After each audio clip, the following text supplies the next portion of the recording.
Good evening, everyone. And good evening, Jay. And wow, I have not seen this loading screen in a while. So, I think this one?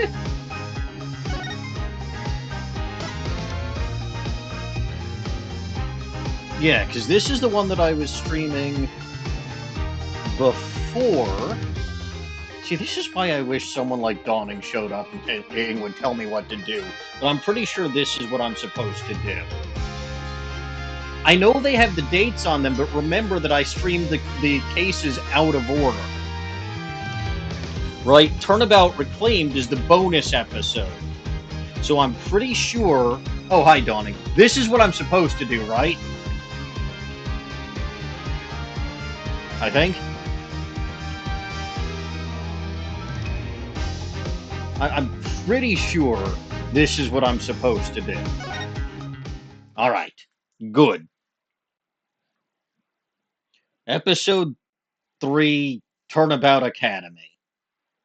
I see. Phoenix Legal Academy, a prestigious high school with alumni in the highest echelons of the legal world. Uh-oh. It's the darkest day. No, wait, it's the Thanos snap.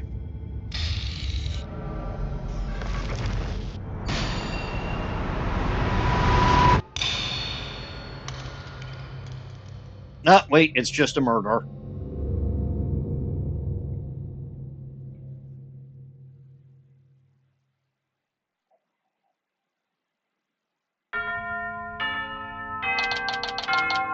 October 24th, 1:25 p.m., The Miss Legal Academy.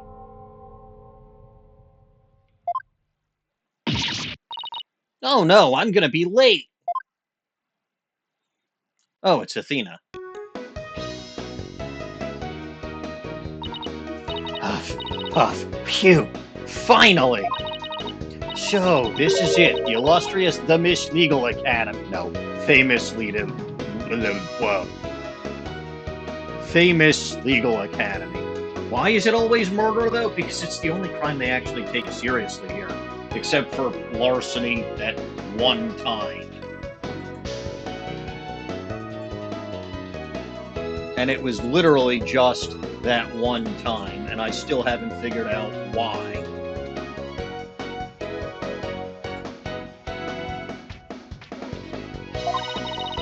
This is the place where many distinguished lawyers and prosecutors got their start. When news spread that Mr. Wright had gotten his attorney's badge back, he received... plenty of people steal plenty of things, Dawning. Like, I'm pretty sure Maya stole just about everything that wasn't nailed down.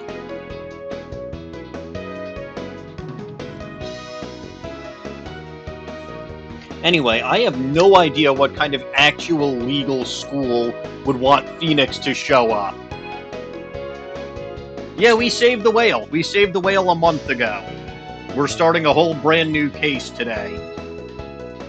Because... yeah, because I knew that I wasn't going to be doing this for a while. And... I kind of wanted to not finish a case before I'd be gone for a month. Anyway, he sort of has an excellent win record, but it's all frickin' luck. Mr. Wright brought us along, hoping we'd learn something from the experience. But considering he was lecturing, we actually came out learning less than we do, or knowing less than we did before we walked in.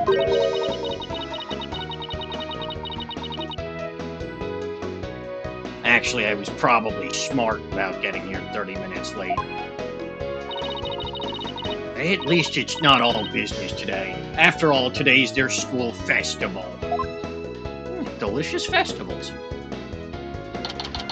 See? See?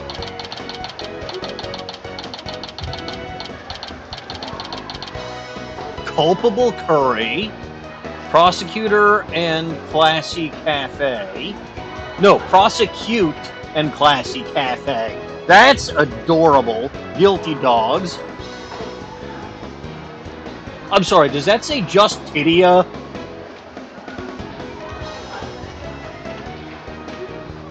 Yeah, that says just Tidia.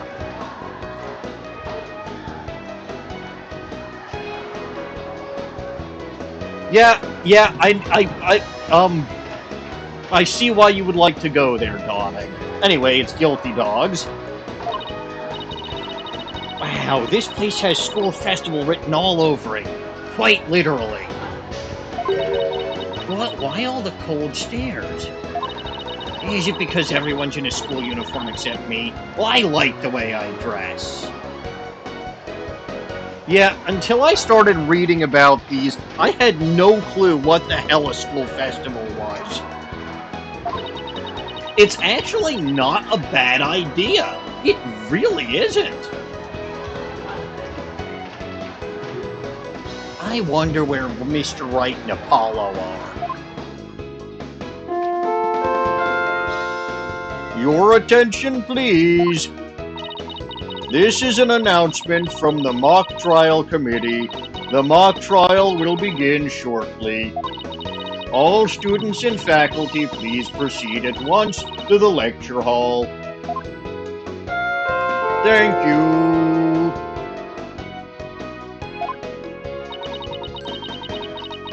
Sounds like a mock trial is about to start, but where's this lecture hall? Clearly it's not going to be the room that has the words mock trial written over it right in front of my face.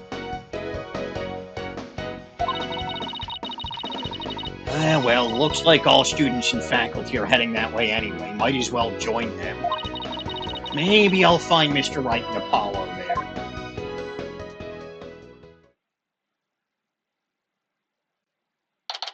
What the hell is this?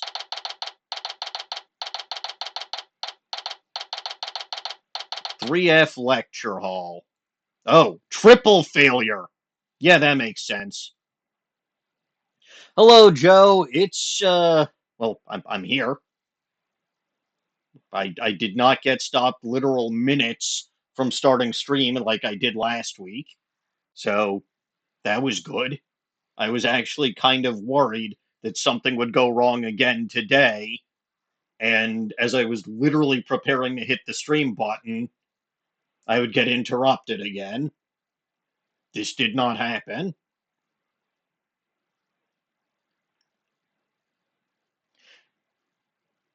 I have to wonder, was this the school that Mia Fey and Lana Sky went to? It wouldn't surprise me. It really wouldn't surprise me.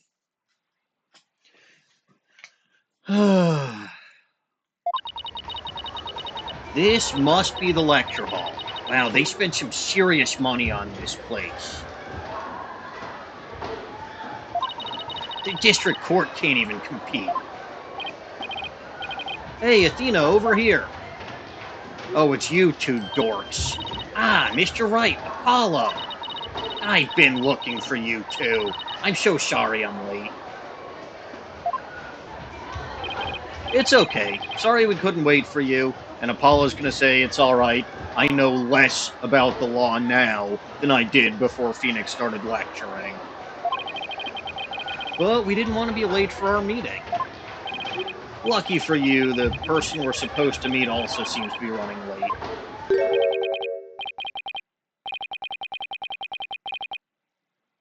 Who is this guy?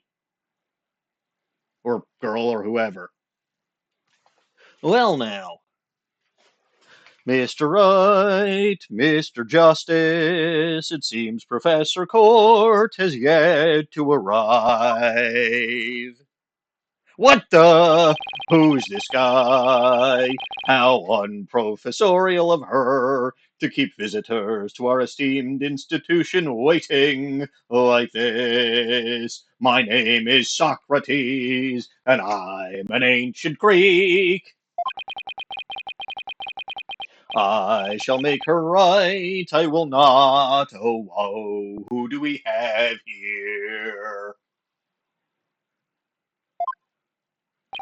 Oh, right, you haven't been introduced yet. Ah, yes, you must be the young lady Mr. Wright was telling me about. Ah, yeah. Well, I was close when I said his name was Socrates. But no, this is Aristotle means a professor at this hallowed hall of learning. I oversee the lawyer course here. It is a pleasure to meet you. I'm Athena Sykes. If your name is Aristotle, then Apollo and I are your deities. I just recently got my attorney's badge myself. It's nice to meet you too. How wonderful, so vigorous and vivacious. You just earned yourself a gold star.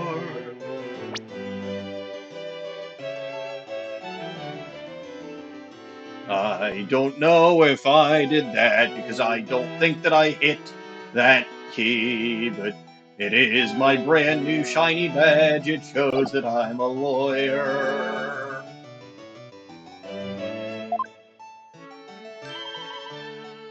What the fuck is that face? I don't like it, please go away. That big smile of his is not just kind of scary, it's incredibly scary. And that badge on his lapel is also scary. That is an Aristotle means. He's evil. I don't like him. I'm going to destroy. Well, I don't know if I'm going to destroy him, but he's probably guilty of murder.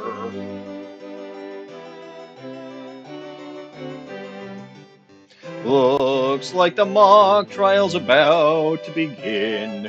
What are we going to do about our meeting? Also, hello, Normans, and congratulations on the 5-stream streak.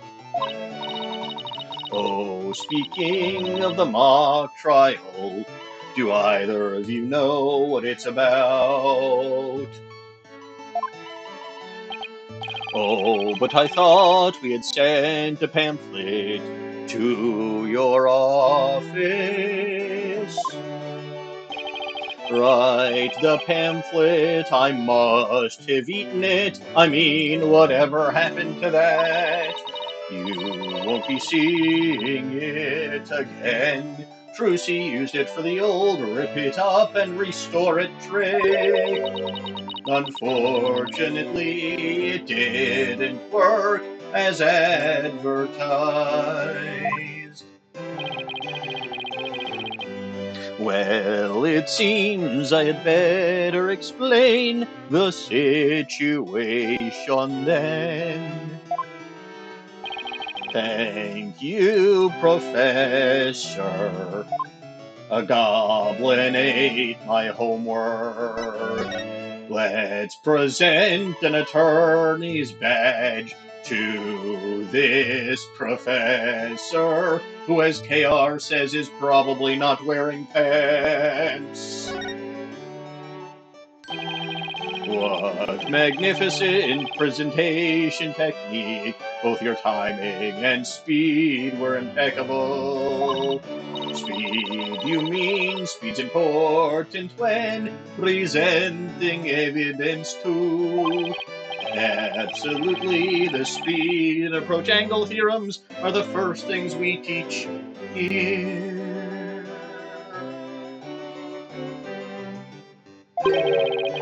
I believe Mr. Wright and others like him already make extensive use of them. Ew, I hate that smile. You do, boss. Well, to some degree, I guess. Yes, it's angle of presentation, so yes, of course, to some degree, you do. Very funny, Phoenix. It never even crossed my mind. This lawyer thing is deeper than I thought, or more stupid than I thought, because who the fuck actually cares about this shit when you're actually trying to present a case?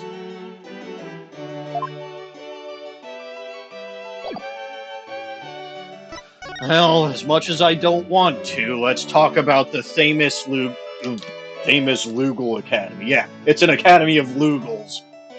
What the fuck is a Lugal? It's a combination of legal and bugle.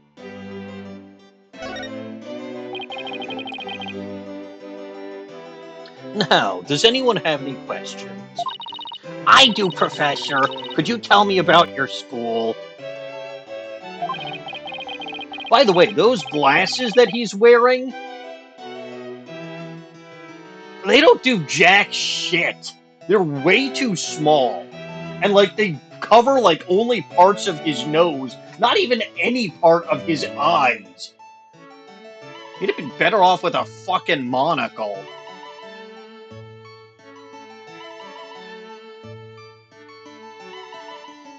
I don't like him. Yeah, 0%. I said that. They just cover his nose. It's a nose decoration.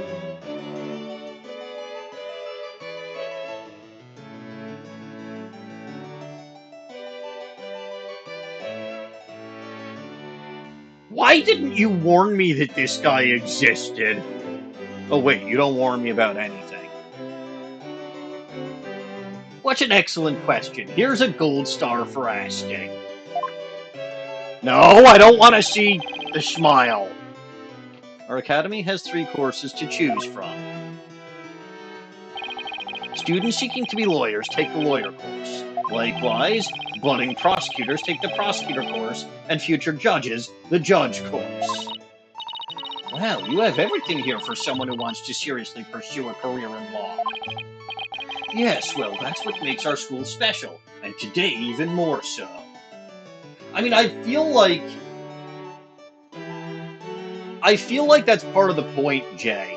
Like, he's supposed to look statuesque. Like an ancient Greek statue.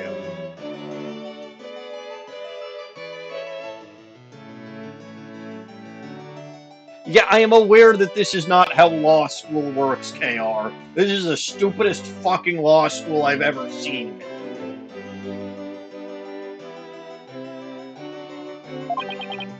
After all, we are to be treated to a lecture by the legendary attorney, Phoenix Wright. We can't wait to hear all about his return to the legal profession. You're giving a lecture, Mr. Wright. But A, you're not even a professor. B, you're so fucking stupid, you'll ruin this whole generation of lawyers and prosecutors.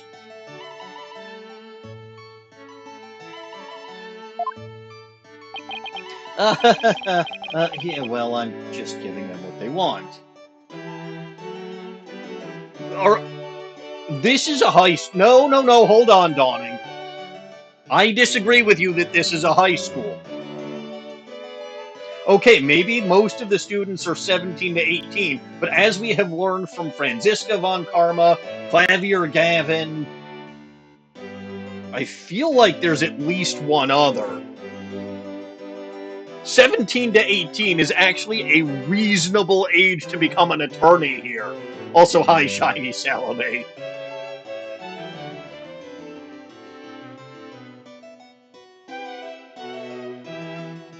Very good. I love this whole thing. I love everything about this. What's today's plans? And can I blow them up? Wait, no, the courtroom is going to be blown up soon. This universe is fucking... I don't know what drug it's on. I don't want to be on it. To be fair, Shiny Celebi, I have not streamed on a Monday in a long time. I was going to last week. I was literally right here in this chair. Mere minutes. Mere minutes. Like I was setting up the Twitch overlay. I was setting up, the spin wheel. I literally had my hand on the mouse, was opening OBS, about to start streaming, and I got a knock on my door with my wife said that the AC was busted. So that was fun. I was like, I mentioned this earlier, but like I was afraid that like something similar would happen today. Like at about 7:28, I was kind of like, okay, here we are again. What's gonna happen this time? Also, Dawning, you haven't said hello to the important people in the room. Did you even know you were meant to be giving a lecture today? Yeah, only sort of, but I came early because I was supposed to have a meeting. Luckily it wasn't that hot last week, and we did get AC repaired like the day after, so it was not wonderful, but we managed. But it's warm.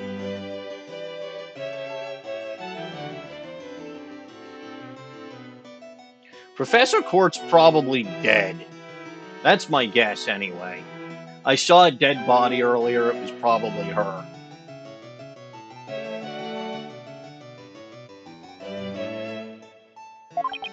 With the head of the judge course, Constance Court. Yeah, she's the dead person. It's been a whirlwind of a morning. Let's leave it at that. Professor Court, she's a wonderful instructor, but quite unpunctual. Oh, I don't trust this fucker at all. He's probably not even wearing pants, Snowy.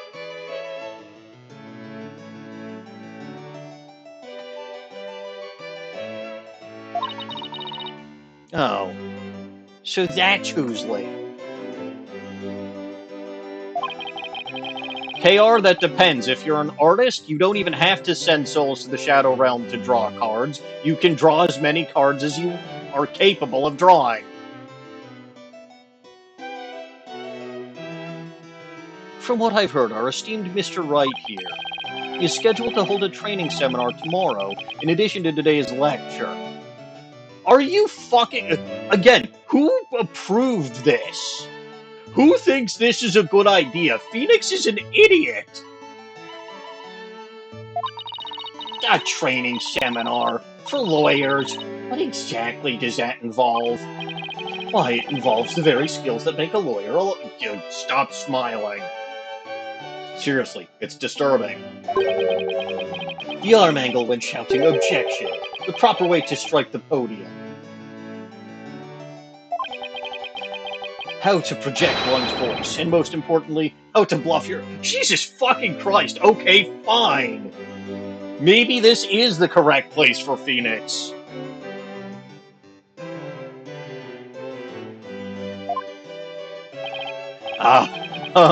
Who exactly do you want me to teach stuff like that to again? What a wonderful question. You just earned yourself a gold star. The great honor of taking a seminar by a famous lawyer and a famous prosecutor. That's what at stake in this mock trial, the crown jewel of the school festival. Stop smiling! Tell me about the mock trial already. Mock trial in question is a prestigious event that every student aspires to win. The top student is in the lawyer course and the top student in the prosecutor's course. Face off in a simulated court case set in this very school. As for the case itself, we select the best script written by a judge course student and base our case on that. Ooh, a one-on-one battle. How thrilling. This guy, he's horrible. Again, his design is deliberately statuesque, but Jesus fuck that smile.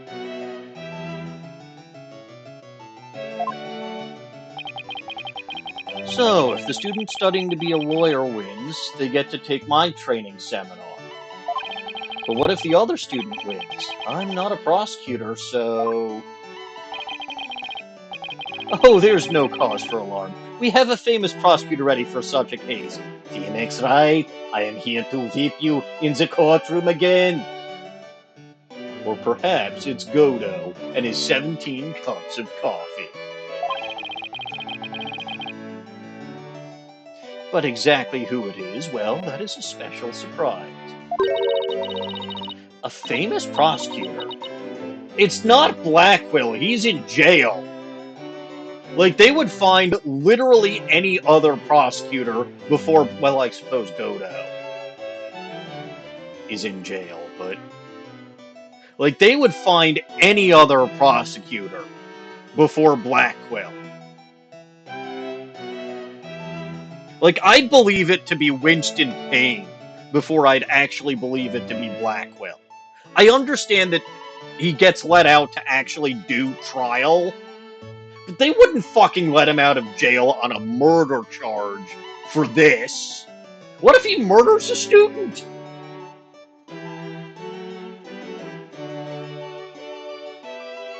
Okay, a serious guess. If I'm being serious, I know who it is. It's Lost as fucking Edgeworth. He's probably the one who's the most accessible. I was told he has some kind of cameo in this. So it's probably here.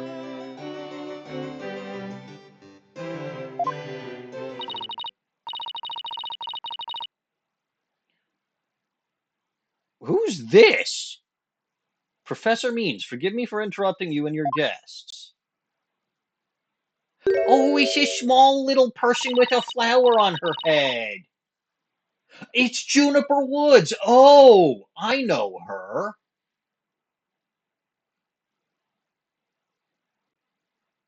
I didn't know she went to law school. Dawning, I have a question. Did we know that Juniper Woods went to law school? I mean, considering the fact that Apollo isn't blown half to smithereens, I kind of figured that this is pre-countdown.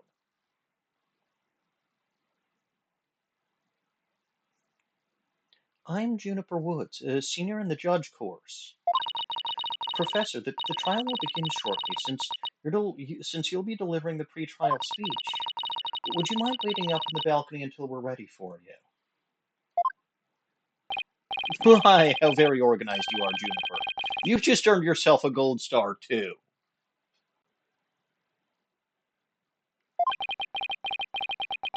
But what about Professor Court? Well, I suppose she'll eventually arrive. No, she won't. She'll be dead. Now then, I trust you will look after our visitors, Juniper? Yes, of course, Professor Means.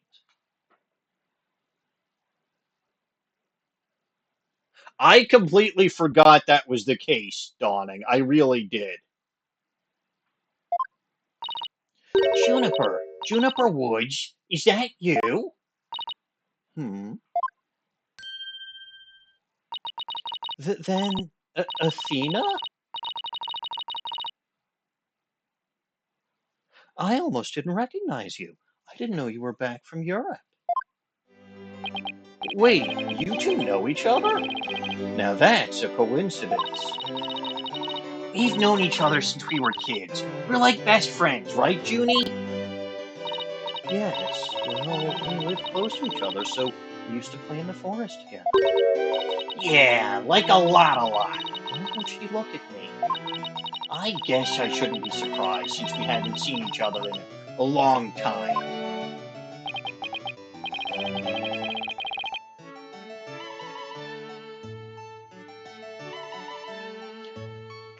Anyway, we're supposed to go wait in the waiting room, right? Not that I wouldn't mind taking in the mock trial you're putting on today. Unfortunately, the mock trial is only for students and faculty. You fuckers have to get out of here. You'll be a bad influence on everybody. There is one seat reserved for Mr. Wright, but no other exceptions are allowed. I mean, she was introduced in the first case of the game, Jay. But as Dawning pointed out, that's chronologically later in the game because shit happens and I don't fucking know. But to be fair, this is also Athena's first game. It's not like she's been around since Ace Attorney 1 and we're just introducing her best friend now. That'd be almost as stupid as introducing Apollo's best friend now. Although he's only been around for 1.5 games at this point.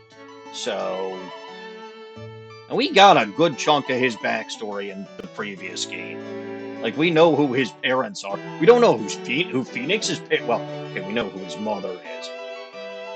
We don't know any of Phoenix's parents. We do know who Phoenix's best friend is. A bum named Larry Butts. Boy, do I feel bad for him. Yes, I'm very sorry, but this is a part of the student curriculum after all. We wouldn't want you knuckleheads in the room fouling things up. I hope you won't mind remaining in the waiting room until the trial concludes. Ah, that's too bad. I was hoping to learn something new. Well, you'd want to learn something, period, today, Apollo. I'll tell you what, Apollo. Why don't you take my place? Yes, there is an actual character named Larry Butts. The last name is Butts, though, and the common expression about him is, when something smells, it must be the butts. And both Gumshoe and Mia Fey mistake his first name for Harry, so they call him Harry Butts. It's no wonder he went by Louis Dunin. I'll tell you what, Apollo, why don't you take my place? What? Really? Sure. Besides, I'd like to meet with Professor Court as soon as she gets here. Aw, no fair. I want to see the mock trial, too. Sorry, I'm going to let Apollo pull what little rank he has. If it's okay with Professor Means. But of course, Miss Wright, if that's what you wish. It's settled then. We'll expect a full and detailed report, Apollo, so pay attention. Oh, I get it. They're shitting on Apollo again. Phoenix is playing hooky while he makes Apollo go and take notes for him. You really do shit on Apollo in this game. Tish, being the new kid sure stinks. If you would please follow me, I'll escort you down to the waiting room on the first floor.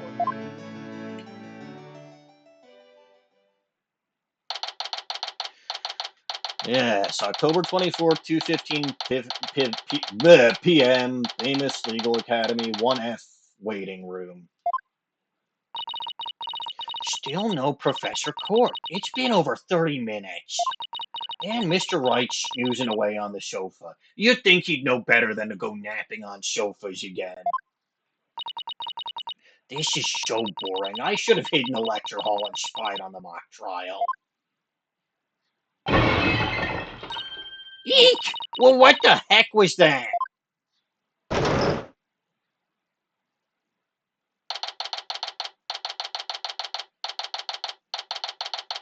I love how they didn't even really give the waiting room any kind of background. It was just a black screen. 1F hallway.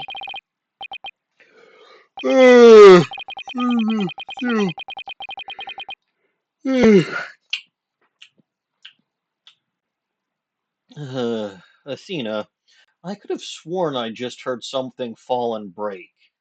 And considering that my head doesn't hurt and I don't have amnesia, I'm pretty sure it wasn't someone hitting me with a fire extinguisher again.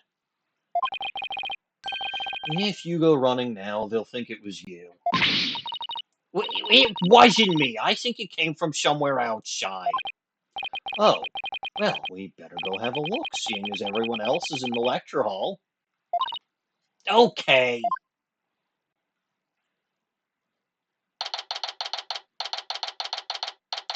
Oh my god, it's the fucking 6-7 meme.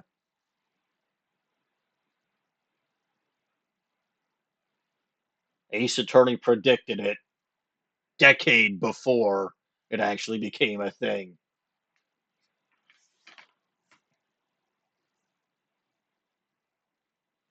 Famous Legal Academy outdoor stage. This game came out ages ago, Jay. It's not actually the meme. Like this game came out before 6-7 was very it was like it's just a coincidence.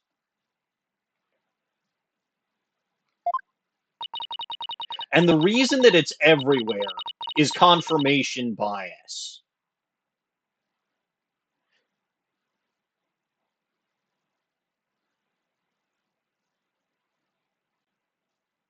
Like it's confirmation because you see it everywhere because it is everywhere in real life. Is this a stage for some sort of concert? It kind of reminds me of a courtroom. Yeah, no, okay. I see the blue, and I see the distinct shade of red. This is the distinct shade of red points me to Lost as Edgeworth being their guest prosecutor. Wait, Athena, behind the witness stand. What? It's a dead body. It's been harpooned. Eek. Oh no, that's not a harpoon, that's an arrow. Ooh. Professor Court, can you hear me? Professor! Wait, that's who we were supposed to be meeting with?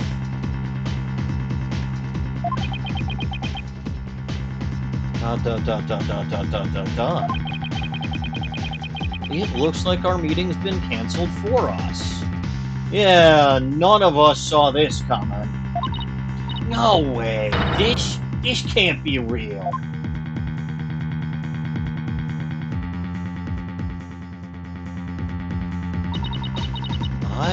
I called the police. They should be here soon. I'll go tell everyone in the lecture hall too. No, wait. They'll find out soon enough once the police get here. I'm trying to be smart again. You can tell because I have a serious look on my face. Let's do our own crime scene investigation before it gets too crowded around here. Are we even allowed to do that? It's no big deal as long as we leave it exactly like we found it. Plus... No, never mind. Anyway, we should look around while the scene's still fresh. But... Okay, you're the boss and I was curious anyway. Attorney's badge! Ooh, a shiny new attorney's badge. Brings back memories. I've heard that countless people live in dread of your pointer finger. Were you really that scary back then, Mr. Wright? Strike one. I've always been just as you've seen me here. Harmless sheep in wolf's clothing. Strike two. Do you have an old picture of yourself? Oh, wait, never mind. I'm not sure I want to see it. Strike three, you're out.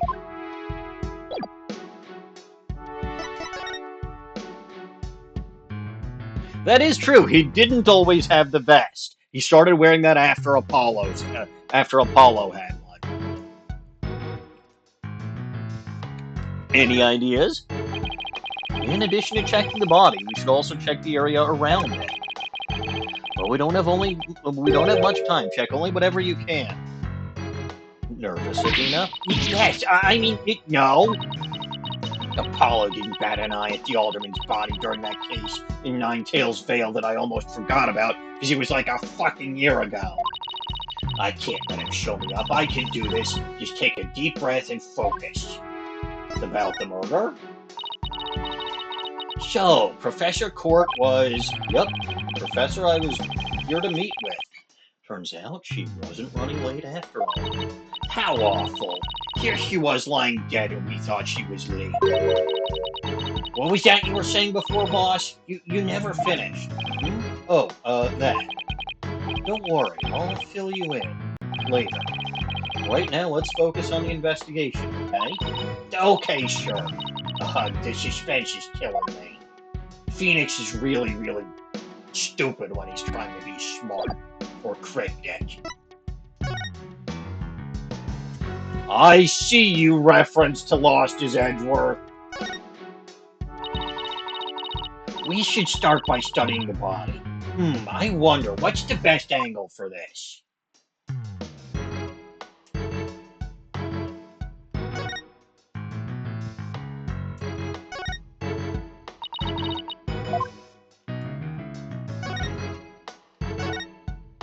Probably here.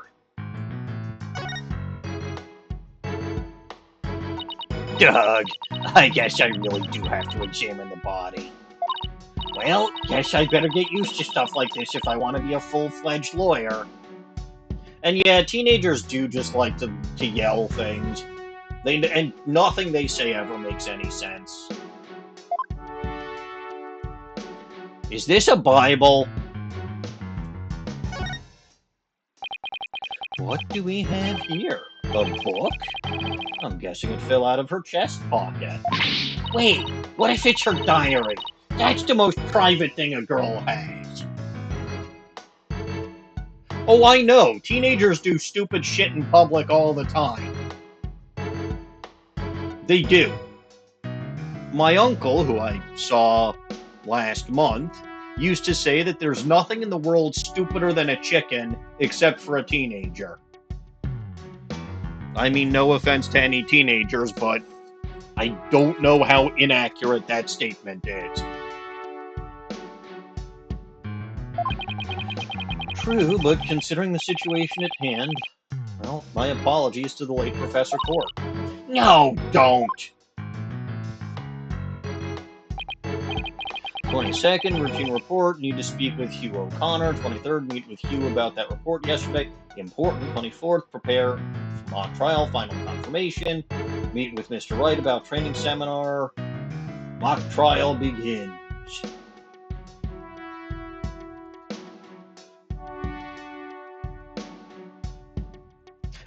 To be fair, I've made my opinion on chickens very clear before when we had Professor Charles Cuckoo, the guest lecturer at Hatno Academy, or Hatno School, or whatever the hell it was. Professor Charles Cuckoo was a genius. Looks more like a planner than a diary. Every page seems to have the same sword mark printed on it. I still think a girl deserves her privacy, but this may help us solve the case.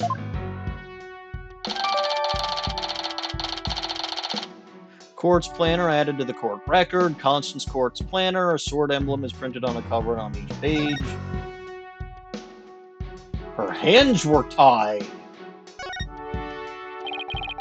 Notice anything strange about the body? Take a deep breath and then get a good look. Well, now that you mentioned it, there's no blood around it.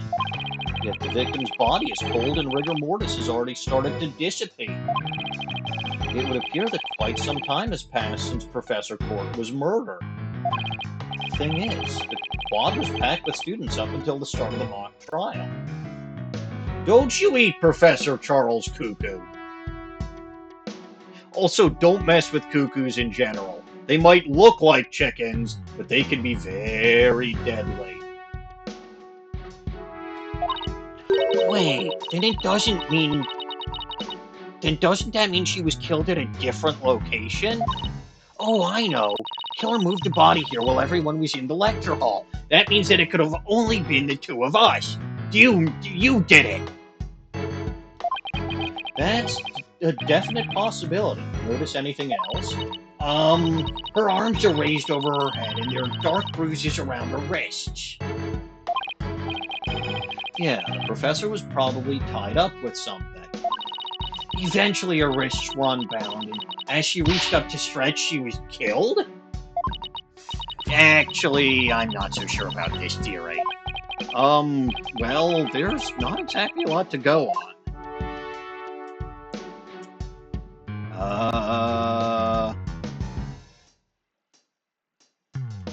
Yep, she's dead.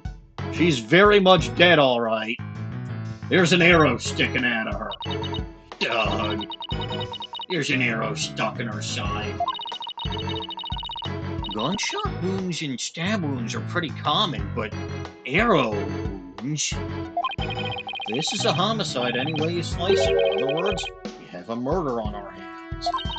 A murder? Here? So that makes this arrow the murder weapon. Well, that and the bow that shot it. Unless someone literally stabbed her with it.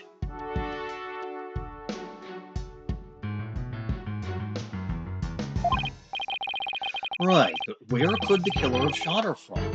The stage is a sea of obstructions. She wasn't shot on the stage, Phoenix. We know this because we see her hands in the rigor mortis and all that shit you just finished explaining. See, you really are a fucking idiot. I'm no expert on archery, but it can't be easy to hit a target with this much stuff around. Would it be possible to kill someone by stabbing them with an arrow? Yes? I'm not sure. Guess we'd better do some more investigating before jumping to conclusions. The arrow that pierced the victim's side, it's stained with blood. Yeah, that smells about right. I think that's about all we're going to find out from the body for now. Nice work, Athena. Your face only turned 5 shades of pale. I was expecting 50. Just so long as you weren't expecting 50 shades of gray.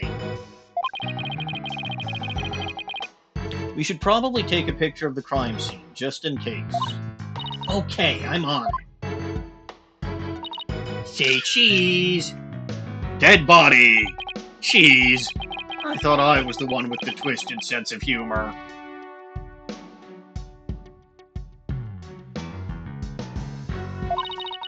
I think that should do it. Alright, let's take a better look around the area while we wait for the police to arrive. This pile of rubble sticks out like a sore thumb. Looks like broken pottery or plaster. Maybe this is the source of the noise we heard. There were supposedly 2 statues on this stage. I seem to recall hearing that a co-ed from the Fine Art Club had made them. There were 2. And that thing over there is the remains of another statue.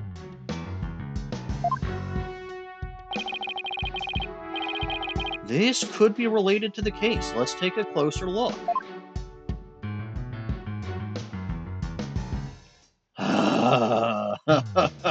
It's a statue of what's-his-fuck, and it's gonna be a statue of...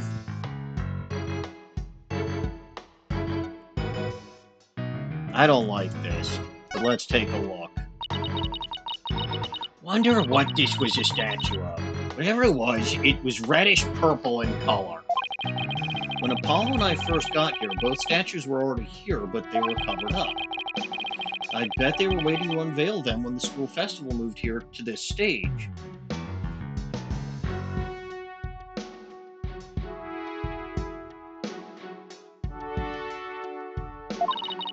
You mean this duffel bag looking thing was actually being used to cover the statues?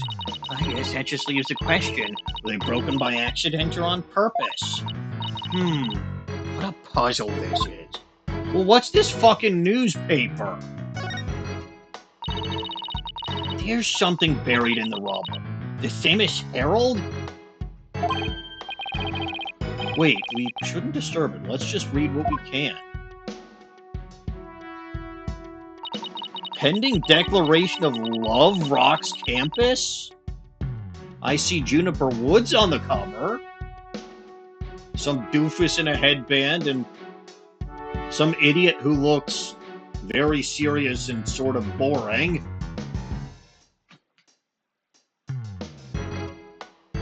And a bunch of squiggles. Final act in torrid love triangle centered on campus she-devil Juniper Woods.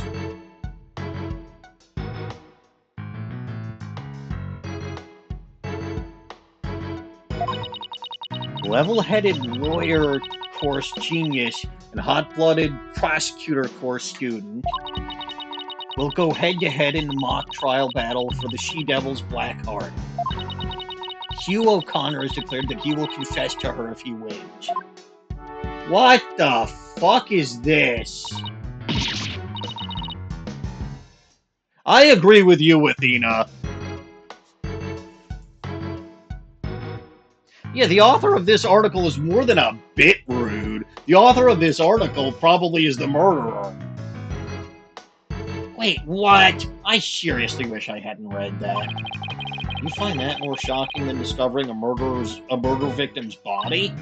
But we're talking about my friend Junie here. She'd never lead guys on like that. Athena, you don't believe everything you read, do you? Yeah, no, the author probably was in love with Juniper. She rejected him. So now she's a black-hearted she-devil or something. This article is clearly written with malicious intent. I'm not buying a word of it. You're right, but it's still disturbing, even if it is third-rate tabloid material. Famous Herald added to the court record. Uh-huh.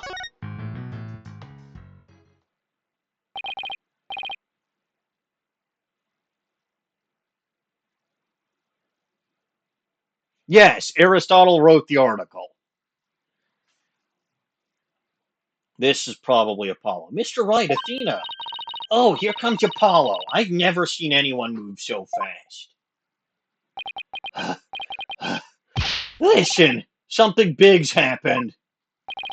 I was at the mock trial when the police announced a body had been found on campus. It's right behind you, genius. That's right, and we're the ones who phoned it in. We found Professor Court dead behind the witness stand over there. Well, what? Can you show me? No, go away. What the? We've already had a quick look at the body. It's definitely a homicide. Once the police get here... No, I know it's a homicide. I'm shocked because it's the same. I'm sorry,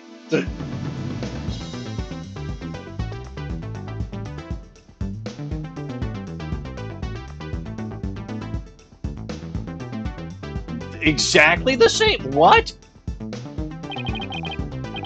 We have commented on the wrist marks. Yes, KR. Is Dahlia Hawthorne back from the dead? Please tell me she's back from the dead. Whoa there, Apollo. Take a deep breath and explain what you mean. It's the same. The body, that is. It's just like how it was in the mock trial. Oh, never mind. What? It's like the mock trial. I know, it sounds crazy, but body's location and position, murder weapon, lack of pooling blood.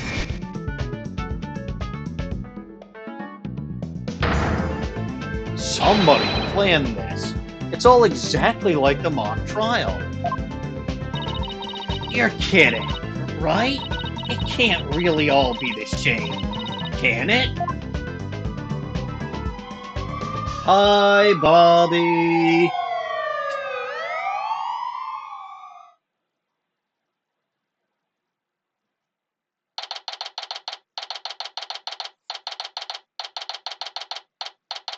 Yes. The whole school's in an uproar. There won't be any more classes to... No shit, there wouldn't be classes today. A murder on campus. That's the last thing I expected at a legal academy. I'll go tell Professor Means what we observed when we discovered the body. You two wait here until you've spoken with the police. Yes, boss. I can't believe this is happening. I can't believe we have to wait around here. I can't stay still at times like this. I hope Junie hasn't fainted from the shock of this whole thing. Athena. Athena. There you are. Junie, am I glad to see you? I was worried that... Don't worry about me. I am student council president after all. I need to be strong.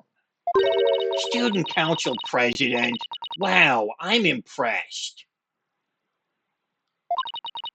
She's really changed. She used to be kind of sickly and shy.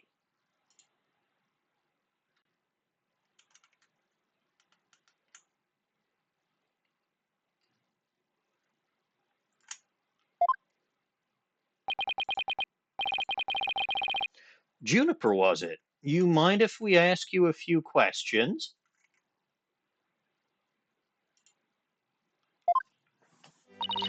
Yeah, we're stuck here waiting for the police. And there's not really much to do. Sure, what would you like to know? Present attorney's badge? That's your attorney's badge, isn't it? I really envy you. That gold sunflower really suits you. Thanks, but I know you'll make a fabulous judge someday, Junie. Professor Juniper is a character in Pokemon. Juniper is, in fact, an actual name.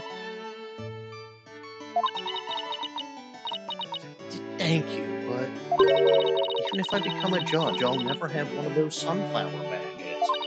Wait, so she only envies me for the badge?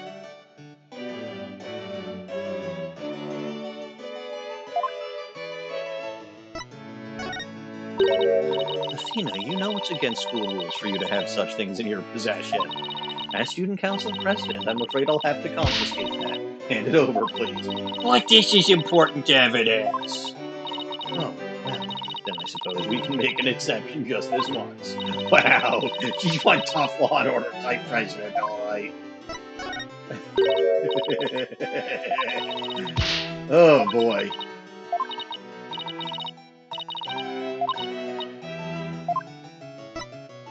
I don't know if I want to, but I'm going to present this anyway because I'm pretty sure I have to. Oh, that's... Yeah, sorry, but I couldn't help reading it. You always were popular with the guys. But that's not true. I was never... You just didn't realize it, but that made you even more irresistible. It's been 7 years, but I still remember how all the boys wanted to be near you.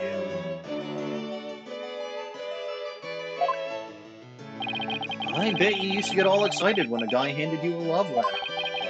And then got really bummed out when he'd say, could you give this to Juniper for me? Dog, how'd he know? I'm sure it was just a lucky guess, but why did it have to be Apollo of all people?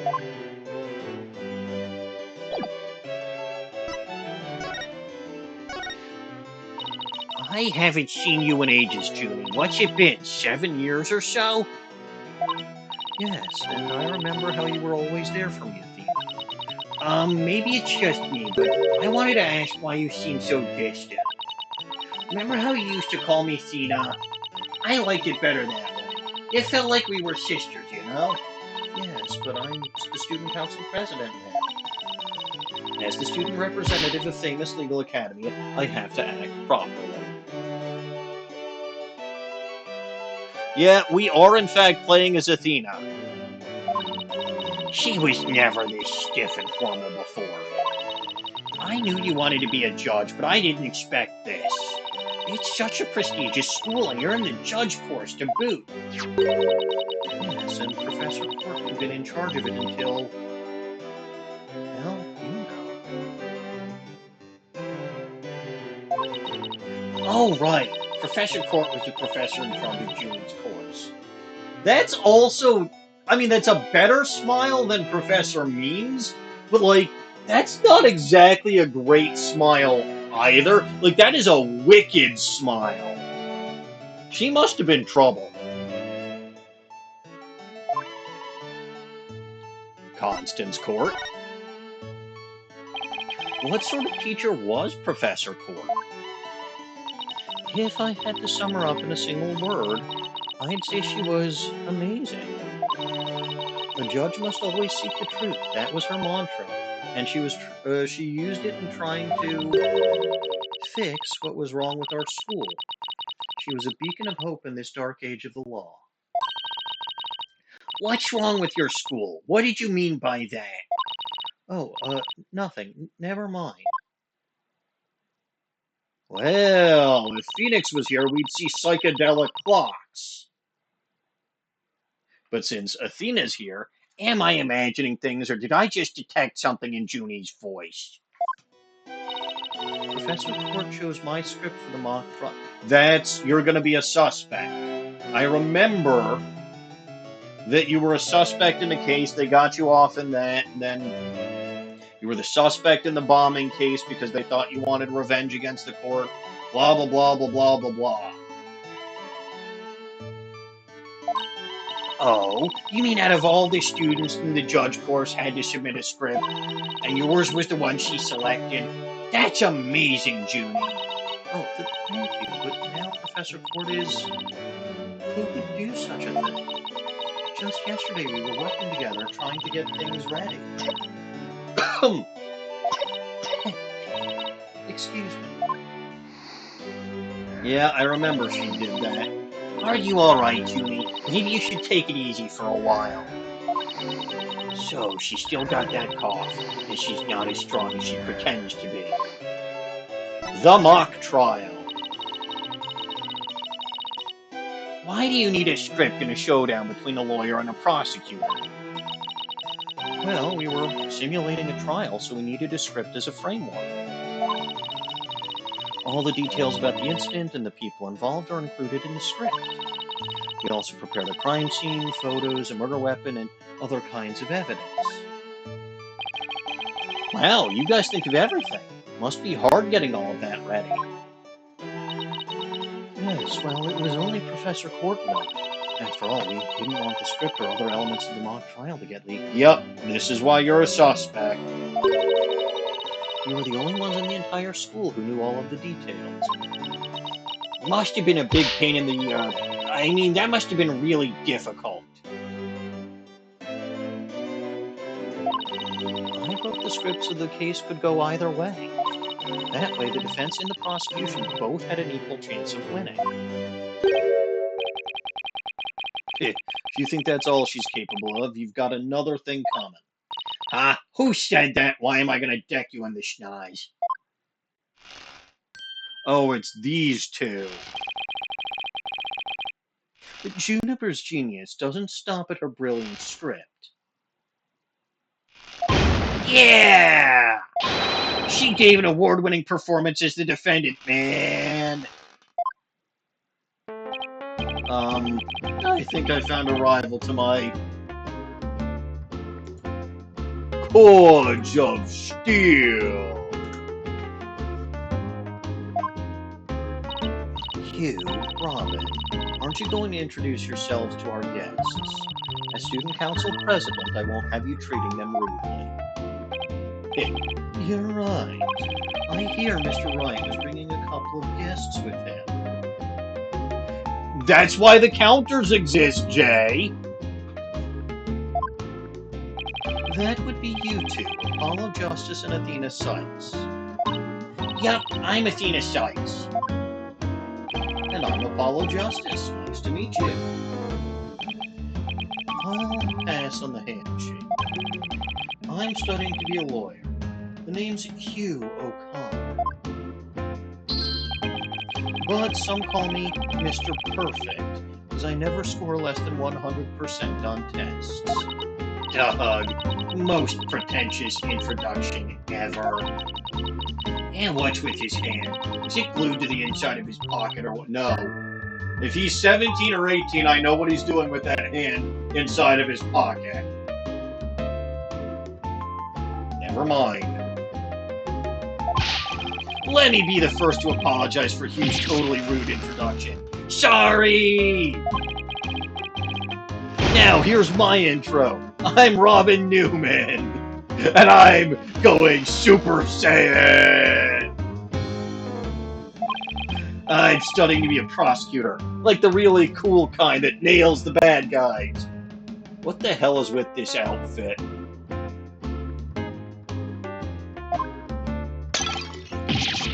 No! Where's the sincerity? So, he makes pottery too? Yeah, what's that brace-like contraption for? Junie sure has made some unusual friends. These two are the lawyer and the prosecutor in today's mock trial. Even though I wrote the script, I also played the part of the defendant. Final act in torrid love triangle centered on campus. She-Devil, Juniper Woods. Level-headed lawyer, course genius. Hot-blooded prosecutor, course student. We'll go head-to-head in a mock trial battle for the She-Devil's Black Heart. Phoenix, ironically, might in fact be the least mentally ill lawyer in the world. There's a massive amount of irony to that.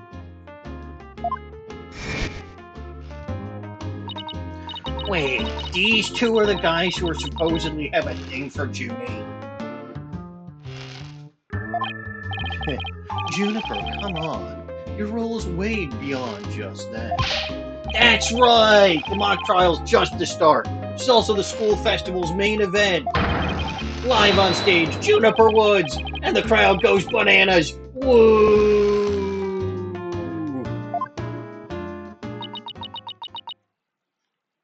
Da, da, da, da, da, da, da, da. I'm supposed to sing at the school festival. All the other girls were too embarrassed to try out, so... My Junie singing on stage in front of people? Wow, she really has changed.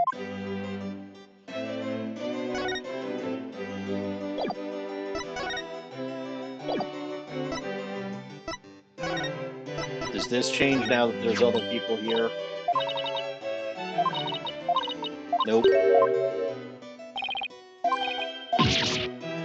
Nope. If you're going to do that, I'm actually going to take a quick... Well, okay, I was going to say I'm going to take a quick break because I need to go get more hydrating stuff because... Well, either way, I'll deal with that when I get back. I will BRB.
Hello, I'm home.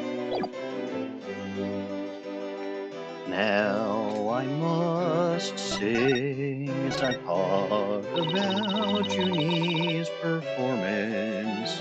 However, as I'm singing, you will notice that I'm being more quiet. That's because my wife's in the kitchen preparing her dinner. I do not want to disrupt her, so I'm keeping my volume low. Hello there, Snowy, how are you, my good sir? Turns out these things don't work unless they're plugged in. That does in fact tend to be how electronics work. Well, that too, but I'm talking about the microphone itself as it's plugged into the headset.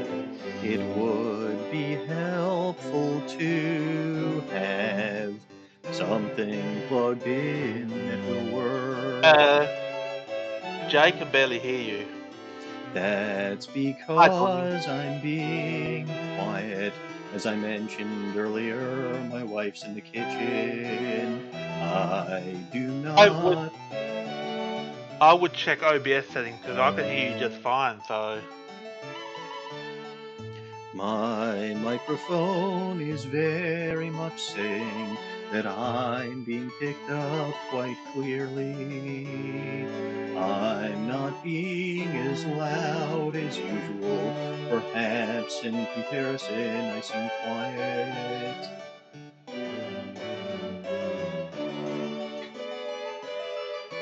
I may lower my switch volume so that people might hear me a little better, but I'm not going to be too loud because that's just a bad idea. To answer your question, Jay, there's no date set yet. I must wait until my wife is out of the house before karaoke night. She probably will be soon when they begin road construction on the house or on the street. However, we do not know just yet when that's going to be. Once I have that information, I'll let my wife know. And she will leave the house for a few days, and that's when karaoke night can be.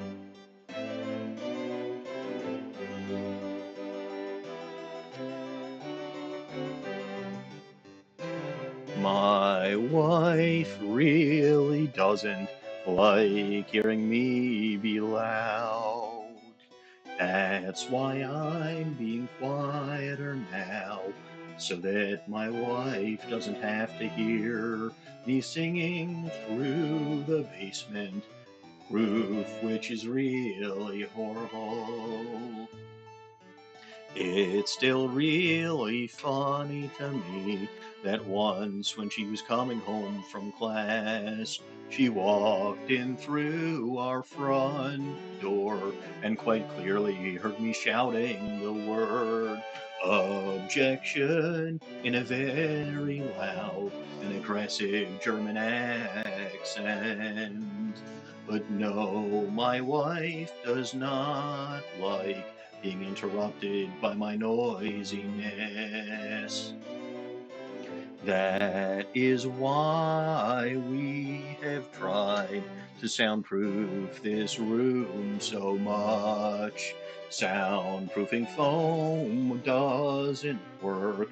The problem is, at least in part, this drop ceiling, which is very hollow and very big and conduct sound all the way upstairs. There's no good way to soundproof this room. I've looked into it multiple times. So yeah, it's a problem. Anyway, how are you, Snowy? I think I asked that already, but I was kind of singing, and, well, when I'm singing, I don't know if I pay that close attention to stuff that's going on. You were also singing for 10 minutes, apparently. No, I was not. Oh, okay, the Dawning, Dawning Redeemer redeemed that version. right before I went on a break. Ah, okay, fair enough. Yeah. I saw that she redeemed it, and I was like, well, my throat's going bad, so I should probably get some Oh. more stuff to drink. You Also, returned Dahlia. I got an ad for a new phone about 2 months after I got a new phone, so I don't need that ad twitch. Yes, fair enough. You return that satchel to Dahlia immediately, Dino Guts. Cute redhead needs her satchel back. I got official business. Goblin business. Snowy's Please not. table for business Well, cards on your way Snowy's out. not a goblin, but Dawning is here. So, Dawning, I know you're in chat, I mean, not I could voice always chat, steal but Dawning's thunder if necessary. Dawning is here. So, anyway, I was responsible for making everyone else's stage for everyone's stage costumes. I would rather not. Do something more chaotic, Dawning.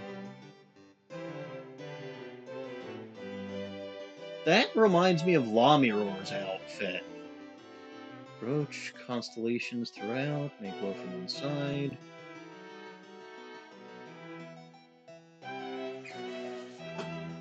Embellish with frills. That's the way to do it, laddie. Make it glow from inside, and it's a loose costume. Constellations glow throughout the fabric. Aye, that's a good-looking costume, lassie. That's amazing, Junie. Then again, you are always good at that kind of thing. Aye, the constellations in particular are really something. Thank ye. One of my favourite things to do is look up at all the stars in the middle of the forest. Aye, so you're a fan of the night sky then? Aye, Apollo, I didn't know you were such a romantic. Aye, it's not like that. I have this friend, he and I go way back, which really got me interested in space. Here's the final frontier. Aye, wait, you had friends when you were young. When you were young. Aye, that's not the right word. You had friends when you were a wee laddie. Colour me surprised. Aye, student council president, I cannot allow such mean-spirited teasing to continue. Yep, I think she's angry. Aye, stage costume added to the court record. Costume Junie was supposed to wear. His glowing star pattern with notes 2 pages. What 2 pages? I only saw 1 page.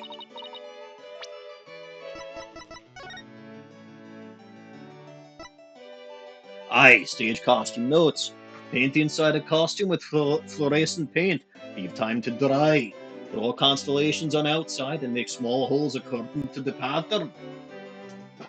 In the dark, the paint will shine through the holes, bringing the constellations to life. But not as it might look pretty, but it wouldn't look as pretty as the great and glorious Melly would look.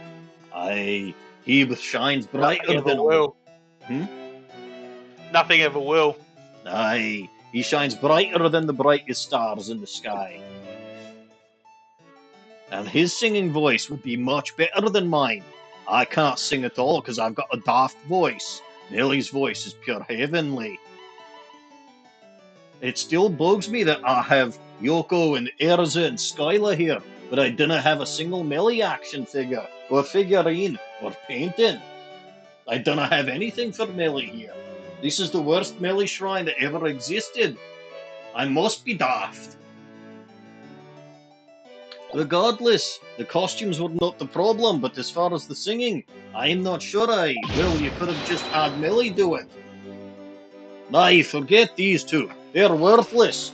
They don't know nothing about nothing. They should have just ceded to Millie because he knows everything about everything. He could do the singing. He could wear the constellation costume. He could do everything. In point of fact, he would have cracked this case even though we didn't know that there was a case yet. Nay, ye can do it, lassie. Aye, that's right.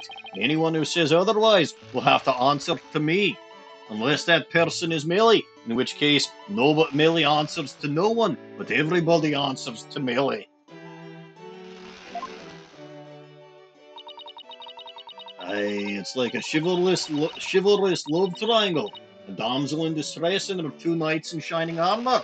I wish Millie could be my knight in shining armor. Also, what is that noise that I'm hearing? Is that noise from in the game, or is that interference in my headphones? I don't know. Millie could help me, though. Maybe the famous Herald article wasn't too far from the truth, except it's Millie at the center of every love triangle, as he should be. Speaking of the latest... muted? Nay, I'm not muted. Because I was making noise, and then you were like, what was the noise? And I was like, am I muted? Oh, it's Robin's brace. That thing makes a fuck ton of noise. That's a terrible noise. Aye, Millie would not stand for anyone wearing the brace like that. Speaking of the latest news, I wonder how the mock trial turned out. Aye, with Robin off the screen, that stupid noise stopped, so it must have been him. I don't need to ask who won the mock trial. It's very clear who won. Millie won. But let's ask anyway. So, how did the mock trial end? Millie came in, he swooped in and saved the day, right? You were just about to reach a verdict when the police arrived. Now we'll never know how it would have turned out. I guess that's what happened when there's a real murder during a fake murder trial. Yeah, that would be what happened. Millie is very astute and would stop a fake murder trial to get to the bottom of a real murder. I wish Millie would get to my bottom. Never mind. It ended right before the verdict. Talk about bad timing. That escalated quickly. It did.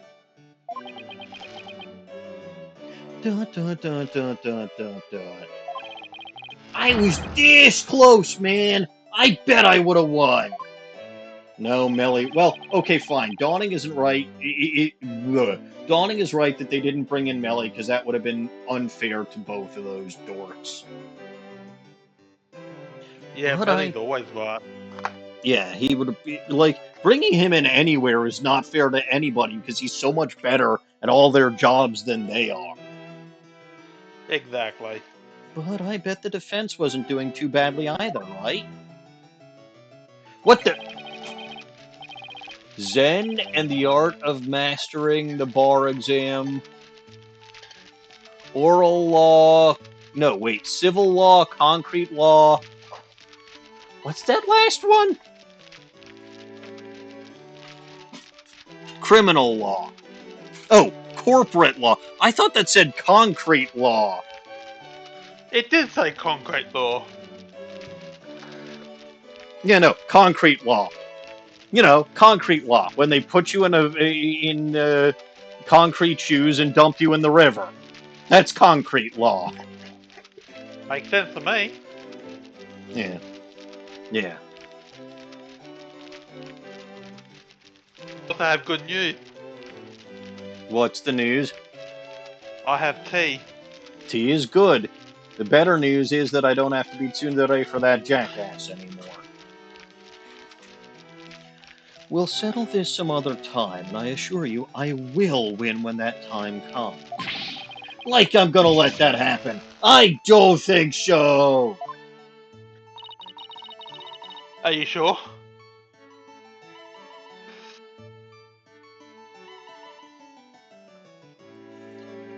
Do you have... Mr. What? Well, alright, Jay might be feeling spicy, but there's no more spicy than Melee. I hope they don't end up hurting each other. It's not worth fighting anybody for anybody except for Melee. Like, Melee's the only person worth fighting anybody for. If it's not him, just ignore it, because nobody else is worth it.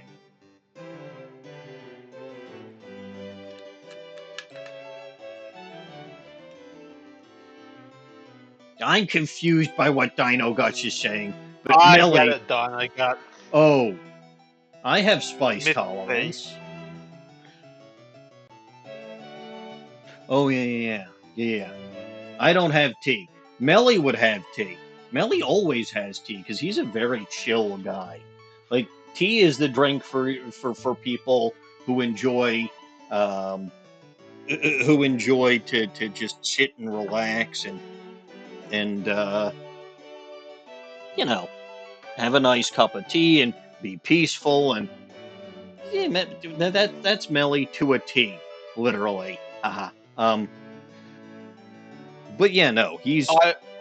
I also have no spice tolerance, but I bet Melly does. Melly deals with poison types all the time, so I'm sure his tolerance for spicy food is very high. I don't know what poison types have to do with spiciness, but I'm sure that they'd have to. Capsaicin would be spice, wouldn't it? Poison, technically. Capsaicin. I mean, Capsicid and Scovillin are grass and fire. Yeah, but I mean, the chemical that's responsible for heating our food. Yeah. It's technically a poison, isn't it? Because of how it reacts to your body. How it reacts to your body, maybe. It wouldn't react to Melly's body that way, or mine for that matter. Melly's immune to all poisons anyway.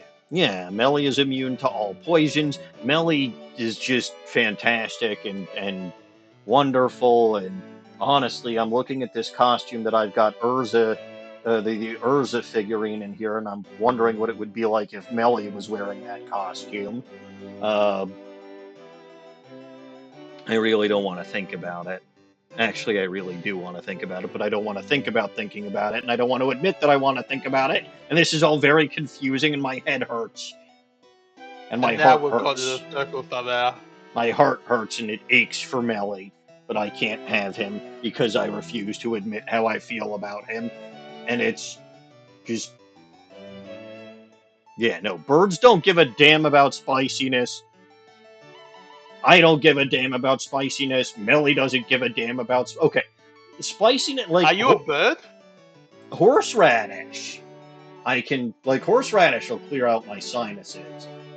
But, like, even the Carolina Reaper pepper, which allegedly one of my coworkers fed to me, did nothing.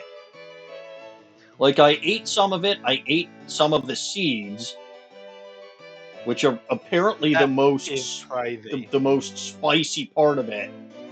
And I was eating it, and okay, there was something. But it's like, I've had scotch with worse afterburn than this. Kissing Melly is spicier than this. I'm sorry. I didn't mean it. Well, no, maybe I did mean it. I don't know what I'm thinking. Stop it. Maybe I'm not thinking. You're a horseradish, apparently, according to chat. I lick horses, not horseradish. But it's truly Melly that I wish that I was licking. Why do I say things? How many did this stream have? I don't know, man. I don't know. I'm supposed to be progressing through a story. It's been so long since I've done Ace Attorney, and I've gone for an hour and a half, and we haven't even gotten through the end of the investigation yet. Melly would have already finished the investigation. Melly would have already, like, finished the trial, gotten all of the evidence he needed, and bribed the... No, not even bribed the judge. Convinced the judge that he was right. And who the murderer really is. Yeah, Melly's always right, so... Always. Oh, don't worry. The three of us have been good friends since we enrolled here. Heck, we even have proof of our friendship. Proof? Like physical evidence proof? Yes, we're studying for a career in law, and in the legal world, evidence is everything. Yeah, as long as our friendship lasts, you can bet we'll be carrying them around. Ah, the famous legal academy ingenuity at work. So, what exactly is this proof of friendship anyway? Well, it's a secret, and if I show you, it would be bad luck. Oh, okay. I knew it. There's definitely some discord in Junie's voice.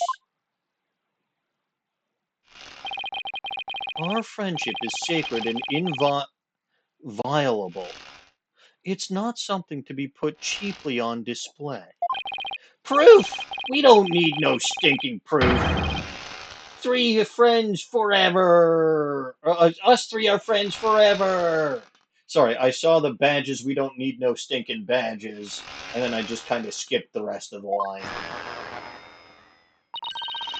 I can hear discord in their voices too. But they're talking about their friendship.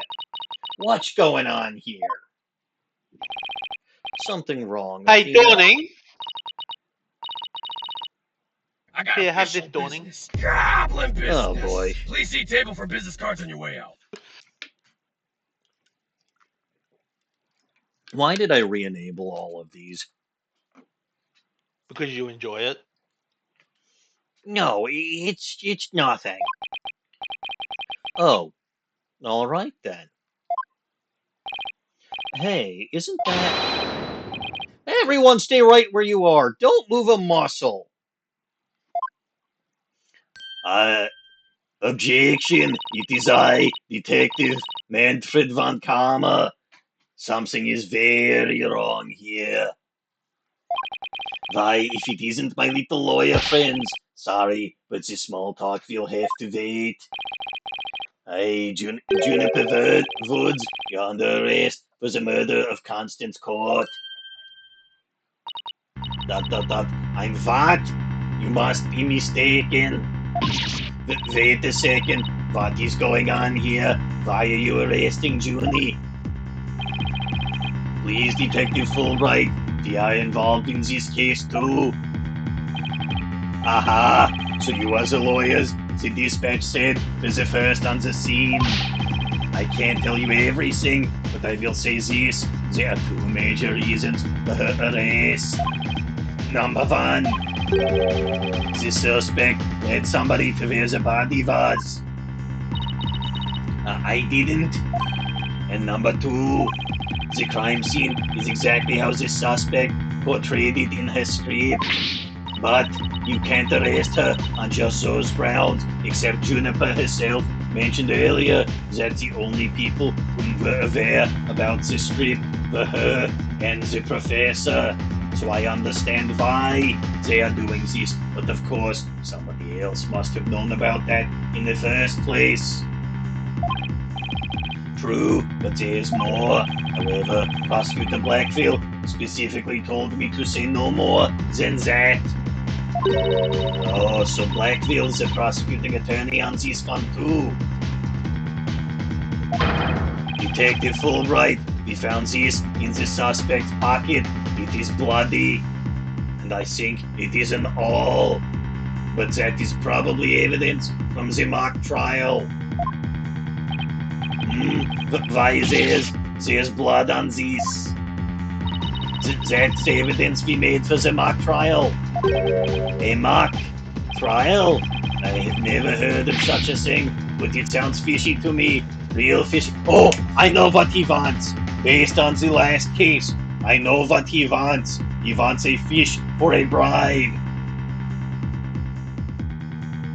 Unfortunately, I no longer have that fish in my court record. If I did at this point, it would be spoiled because it has been months since then.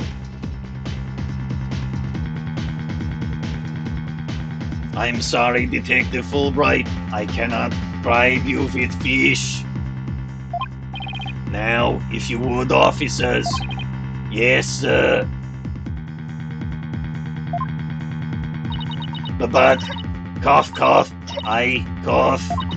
Junie, I have to do something. I can't let them take her away like this. Now, if you will excuse me, I have work to do. Dot, dot, dot, dot, dot, dot, dot, dot, dot. Hold it!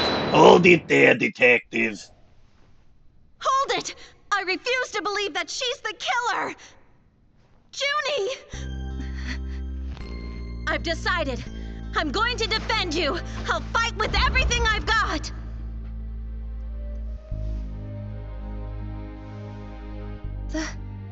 Thina.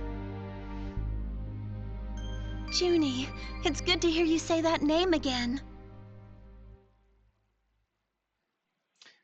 I do not know if it is possible to knock any sense into this detective. He is an idiot. Anyway, I hate to interrupt your bonding time, but... Aren't you rather new to all this? You're barely even a lawyer. Well, I don't have much experience, and I may need Apollo and Mr. Wright's help at times, but nobody believes in Junie as much as I do. I will help you too, Juniper. There's no way you murdered your professor. Cena, cough, Apollo, thank you, both, cough, cough. I am counting on you, cough, cough. We've got your back, Junie. I guess things worked out after all. Now that you have your lawyers, Miss Goods, it is time for us to head back to the station. Ha ha ha ha ha. It's been 5 minutes. I can't believe Junie's been arrested for murder. And I can't believe I accepted her case without asking Mr. Wright. Take a deep breath and relax, Athena. I'm here to help with whatever you need. So let's get right on the case. Right. I won't have this case left in the hands of rank amateurs, says the guy who hasn't even fucking graduated yet. If anyone's going to solve this case, it'll be me. Time to investigate. Sit down, shut up, and go back to school. Why, that smug little... He hadn't even... See, it's exactly like I said. He hadn't even finished law school. You... Neutron! No, that was totally rude. And you're not the only one on the case, man. I'm in too, big time. Juniper Woods, I'm going to save you. Now that those two are gone, let's get back to what I was talking about in front of the stage. About the mock trial, that is. Oh, right. You said the victim's location, position, and so on were just like in the script. Exactly. Without the script or any prompts, it's kind of hard to explain. Oh my God.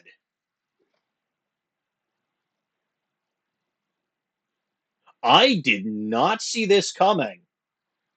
But you know what? It makes sense. He's also actually he probably is the most famous prosecutor.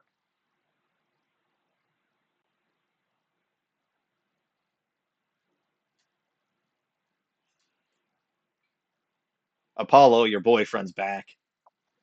Perhaps I could help, Herr Forehead. Prosecutor Gavin! Welcome back, honey. What are you doing here? You two seem to know each other. Is someone going to introduce me? Why, I do believe we have a fresh face here. Greetings, Fraulein. I am Clavier Gavin. Some know me as a prosecutor, but I am most famous for my former rock band. Even quite popular, you know. But regrettably, the band went kaput. Perhaps you've heard of us, the Gaviners. I was the lead vocalist. Never heard of your band, but I might have heard of you. I think Apollo talks about you all the time. Then again, I was out of the country till only recently. But can I get your autograph? No. You just met him like 3 seconds ago and you want his autograph? I mean, you have his autograph, Apollo.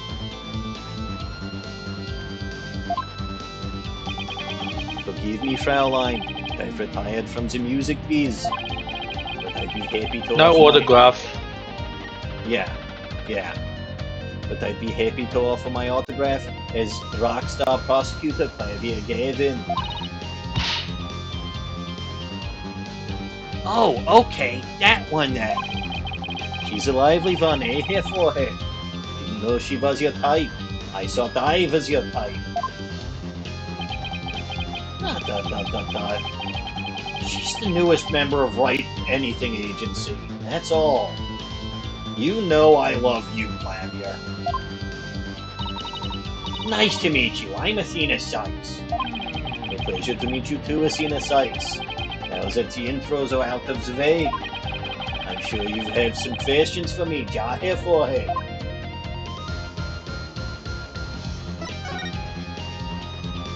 Well now. May I ask why you people present your attorney's badges like that? It seems like Herr Forehead and Mr. Wright always want to show theirs off too. Well, let me ask you, Prosecutor Gavin, why do you play air guitar? It would seem the answer we seek can be found in much the same place. I never gave it that much thought, actually. I always just whip it, especially in front of Clavier.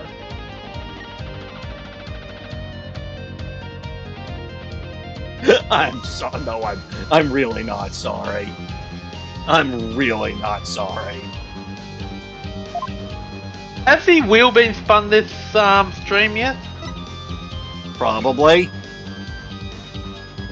Is the wheel rusty?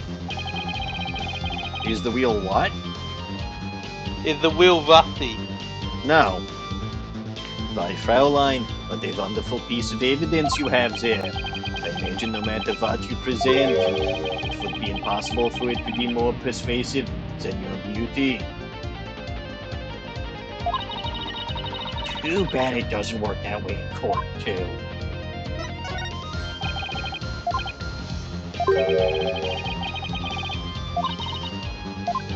It's probably the case about everything. Oh, hey, here we go.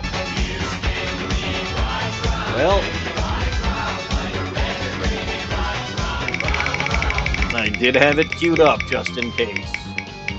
It is very important to test that wheel every now and then to make sure it's still working. I actually tested it before today's stream just to make sure because it had been a little while.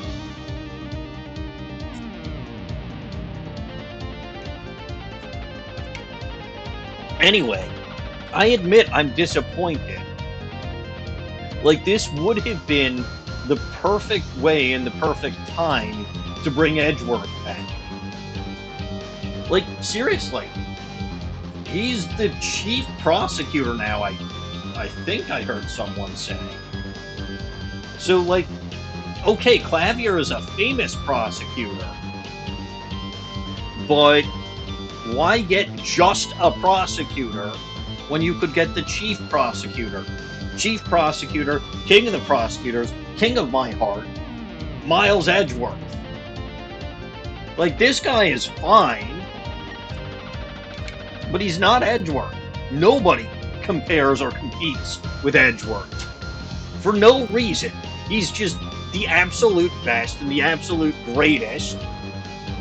And he didn't graduate this institution, which is clearly full of a bunch of idiots and dummies who focus on nothing but, like, the angle at which you present your evidence. No, he graduated from an actual reputable institution, the Von Karma Institution of Prosecuting. That's better than whoever the fuck this famous was, who was not that famous because I'd never heard of them until this game, and this case in this game. So Clavier, you might have been a big shot rock star, but Edgeworth doesn't give a shit about that. Also, one of the people in your band was rotten to the core, and that's why your band broke up. I notice how you're glossing over that fact. Edgeworth would be ashamed of you, sir. That he should be ashamed of you, sir. Because you are not as good as him. You are not as great. Edgeworth is phenomenal. And I don't care how much Apollo missed his boyfriend. It's not worth skipping over Edgeworth just to get this guy back. This guy was in 1 game. 1. Edgeworth was in 3. If you were going to call back a prosecutor from a previous game for this, it should have been Edgeworth. It should have been. But it's not. Because they're too cowardly to bring back the best prosecutor. And the most gorgeous prosecutor. With his lovely gray hair and his jacket and his cravat and his sense of style and his... You know, there was one particular case where he was like drinking coffee and talking about right this, right that, right everything. Why doesn't he say my name over and over and over again? Makes me jealous. Makes me annoyed. Because you're not Edgeworth. Well, no, I'm not Edgeworth. I wouldn't be nearly as good or presumed to be nearly as good as Edgeworth. Ever. But anyway, like, mock trials are only a thing for people who wish to mock the courts. Edgeworth does not wish to mock the courts. Don't think that's what mock trial means. No, that is exactly what it means. They are mocking the court. Do not mock me. Do not mock me. Edgeworth would not stand for such a thing. Ever. I know Edgeworth doesn't even know my name. This is why he can't, but like, I still wish he would. He never notices me. He might be my senpai, but he never notices me. This is why he couldn't repeat my name even if I wanted him to. I'm just too shy to tell him that I exist. Yes, they're mocking the court. They mocked her with how they killed her. Edgeworth wouldn't stand for court mockery. And Edgeworth would know better than to send this guy here. Edgeworth should have come here himself. I miss him so damn much. The mock trials, they sure bring back memories. So many unforgettable battles. Really? So you stood on that stage too? I failed on my air guitar, rocked out to the beat, and exposed crimes for all to see.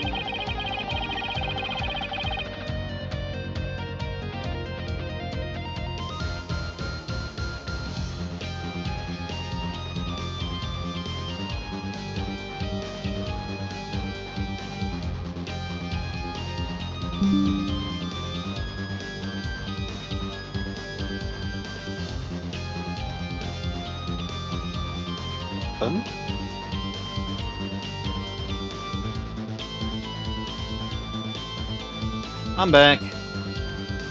What happened? If I had to guess, an internet hiccup.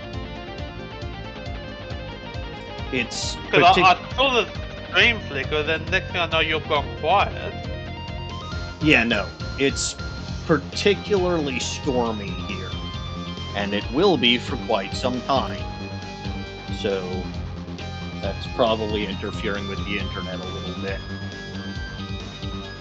Storms are horrible. They are only when they're, like, repeated over the course of many days. There was a storm yesterday, like, after my stream yesterday for Bulba Garden, it stormed for quite some time yesterday, and it was actually really not good. Well, okay, it wasn't horrible. Like, it wasn't like the storm that I missed while I was in Grand Rapids. What was it, a couple weeks ago at this point? I've lost track of when I've been where. Regardless, yeah, no, it's fine. I blame Pikachu. Everything is definitely blame Pikachu. It's always worth blaming Pikachu. But you never blame Melly or Edgeworth. Anyway, you could say this is where my hard-rocking prosecutorial style made its debut. Hard-rocking prosecutor style? How did your mock trial turn out? Ah, boom, baby. I brought the house down, had the crowd on its feet. Ever since, the Academy has held a live concert in conjunction with the mock trial. All I wanted to know was how the trial turned out.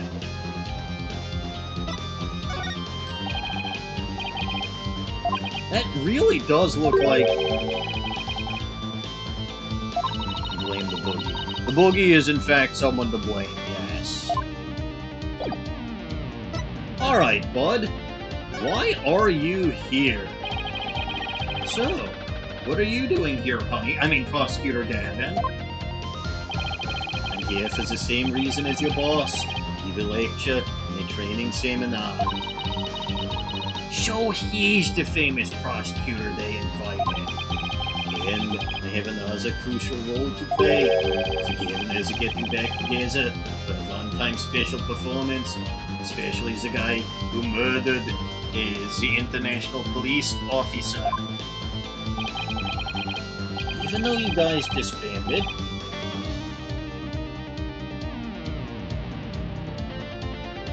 I'm sorry, this is a major change of opinion from the previous game.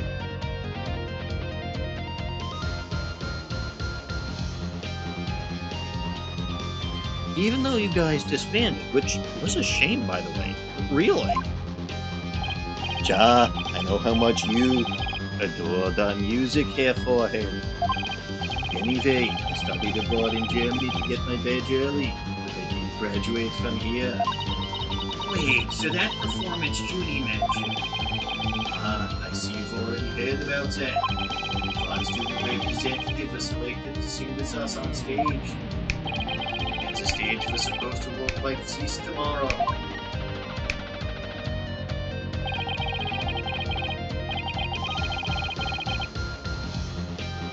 That was a Clavier statue, not an Edgeworth statue. Look, their clothes are similar colors. You can't blame me for thinking it was Edgeworth.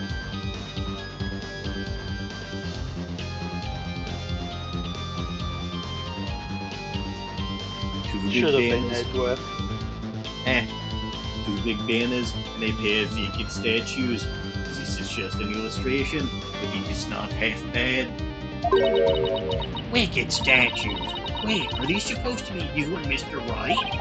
Bingo, Fraulein. They were so big and magnificent too. Kind of like Apollo's. Never mind. Anyway, what a terrible vase. But the first part of this whole thing is the long-awaited reunion with my mentor never came to pass. Was Court his mentor? Wait, don't tell me your mentor was Professor Court. He was the one who taught me how to think about the law. Constance Court. So, Constance Court was your professor here at the Academy, despite the fact that they clearly mentioned earlier that there are 3 separate courses. One for defense attorneys, one for prosecutors, and one for judges, and it's clearly established that Constance Court was the professor of judgminating. And which one for concrete? The Mafia. Oh, makes sense. Listen. I'm getting an ad for that phone again. Yeah, well, those are everywhere. She may have taught the judge course, but she had a huge impact on me. She was fond of saying, the end is only justified through proper means. Again, Clavier is actually the most fucking professional prosecutor we have seen. He might be a fucking goofball and a show-off, but he's actually the only prosecutor who gave a shit about the truth from the start. Lost as Edgeworth didn't until Phoenix knocked some sense into him. This guy did, even when it meant that his own brother got his ass tossed in jail.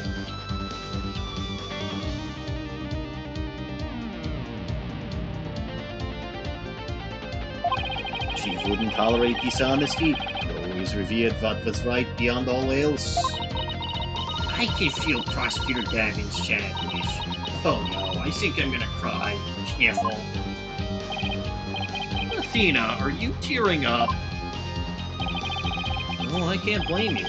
Prosecutor Gavin owes a lot of who he is to Professor Court. Exactly. So, as you can see, we are both joined in purpose, so to speak. Ja.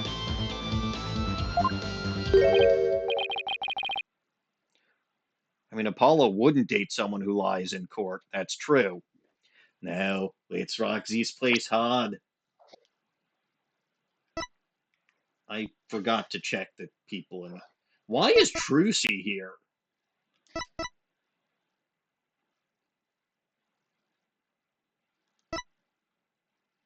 Okay. I hate this guy. He's 45. Interesting. Smiles are somewhat no, his smiles are very I got scary. official business. Goblin business. Please see table for business cards on your way Do out. you mind? I'm trying to read, Snowy. Get Stickman out of the way. It's not my fault Stickman's in the way. It is entirely your fault Stickman was in the way. I was just giving Dawning a present. Uh-huh. Uh-huh. Yes, okay, this is kind of where it's established that all these goofbutts are 18.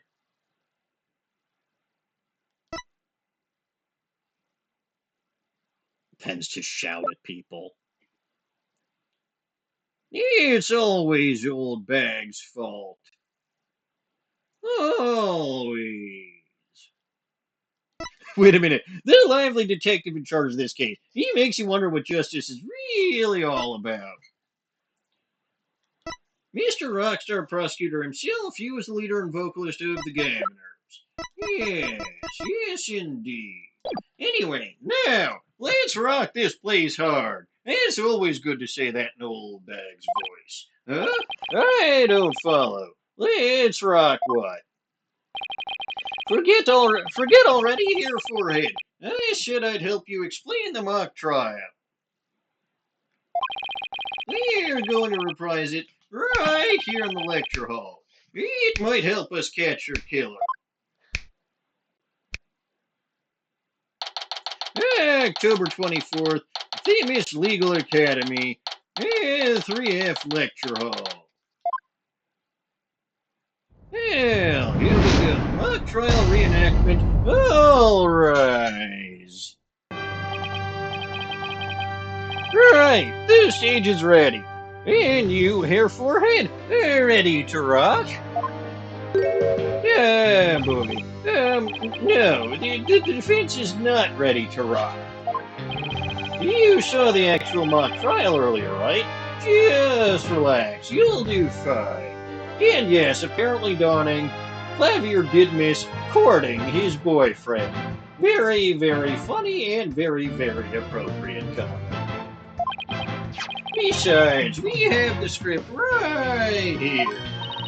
Judy's masterpiece, the one everyone's been talking about. And there's only one in existence. I borrowed it, if you will. I don't like his expression. Clavier, unfortunately, your 3D model still doesn't look so good. Like, Jesus fuck, man. Also, if you're the one who has that script, I'm sorry to say you might be the murderer. But I don't actually believe that because, again, this guy is actually the single best prosecutor and the most honest prosecutor we've actually seen in this series so far. Anyway, now, Fraulein, we'll need you to play the part of defendant and judge as per the script. Okay, I got it. But all the parts are going to be played by old Bag. I've only read the case outline so far. I don't know how it actually turns out, so I'll treat this like I'm prosecuting a real case. You, Herr Forehead, will play the part of a fledgling lawyer, the role you were born to play. All the evidence is also here with us. We have everything we need to reprise the mock trial. Très bien. Let's get started. Defendant/Judge Athena Sykes is psyched and ready to rock. Court is now in session for our reenactment of the mock trial. Or what I'd like to call the mock trial. If you get 5 mocks in there, you'll have the Mach 5 racing car. Yeah, a double mockery. See? Even Clavier says it's a mockery. A double mockery, perhaps, but a trial is still a mockery. A trial is still a trial. Tongue, baby. No holds barred. Let's rock. Can't we take it easy today? Objection! Objection! It may just be a mock of a mock, but there's only one way to compete. You play to win. Apollo refuses to go hard on his boyfriend anymore, except in the bedroom. So remember, each time I catch you slacking off, I'm holding you in contempt of court. Tongue means what it sounds like. It means attention. Great. A judge that voices her own objections and abuses her judicial powers. I'd expect nothing less from Athena. That sounds about right. Alright, well, let's talk. Summary of the facts. Now then, Prosecutor Gavin, your opening statement, if you please. You got it, Fraulein Judge. Our case is set in a school very much like this one. The victim, a professor, female. The defendant, an archery club member, also female. Oh me, oh my. I'm innocent. Innocent, I tell you. That's some seriously bad acting, Fraulein. You sound like an old lady. But then again, we all sound like an old lady. Anyway, the victim's body was discovered in the middle of the farm.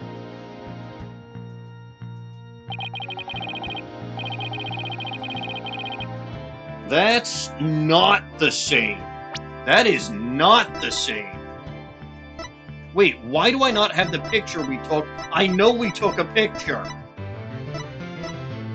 Both of her hands were up, and she had the marks on her wrist. And obviously the blood, but since this was just staged, obviously there was no blood. I'm guessing since this was staged, she was probably just holding the arrow so that it looked like it was in her. Maybe. But that's still not identical. Here's a shot of the crime scene. Ironically, it was Professor Court who posed as the corpse. The forehead. How did the mock trial participants react to this photo? Mr. Newman was surprised by what Professor Court was wearing. He reacted with, "Oh, the green sweatsuit. That's not exactly what I would pick to focus on, so why would he care about that?" Too much of a fledgling to know what's important that one. In any case, both in the mock trial and the actual case, Professor Court was wearing his fat suit. Moving right along. Hold it! Hold it! Hey, wait a sec. The body was discovered in the same area as the mock case, although there was a stage. See? Plus the murder weapon, an arrow, and the lack of blood. Well, there is blood on her body, but again, that's just because the arrow actually went in this time. Plus, of course, the book, but plus the murder weapon, an arrow, and the lack of blood are also the same. That is right, and therein lies the significance of this mock trial. So let's keep rocking it hard, just like that, and just like the rock it hard in bed. Defense's argument. Before the crime occurred, the defendant was to meet with the victim in the quad. Let's see here. When I arrived at our meeting place, I found the professor with an arrow in her stomach. Boy, it wasn't me. I didn't kill her. You don't have to ham it up like that, I think. It's called getting into character, forehead. Don't be such a wet blanket. Right. I'm gonna be off. All right. Well, thank you for stopping by, Snowy. Let's see. Oh, yeah. Then Hugh Bye, said, Chad. a frail co-ed using her bare hands to stab the professor with an arrow? I don't think so. At the time of the murder, a male student was seen holding a bow in the archery club room, which has a clear view of the quad. He shot the arrow into the victim before my client even got there.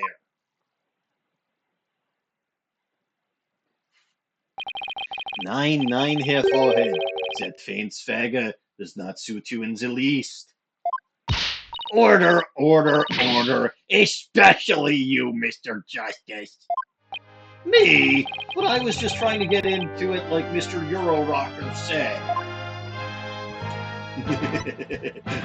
Prosecution's rebuttal. So, the victim was shot from the archery club room before the meeting even took place. Hence, the defendant could not be the killer. That seems to be the defense's assertion. Prosecutor Gavin, do you have any objections? The autopsy report notes that the edges of the victim's wound were unusually ragged. Could such physical trauma possibly result from an arrow shot from a bow? 9. I believe the victim was impaled with the arrow by a hand post-mortem. In short, the real murder weapon was not the arrow at all. When Robin was prosecutor, he had a tough time determining the real murder weapon.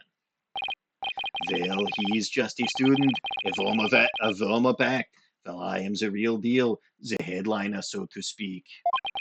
The true murder weapon was most likely the awl that was left in the art room.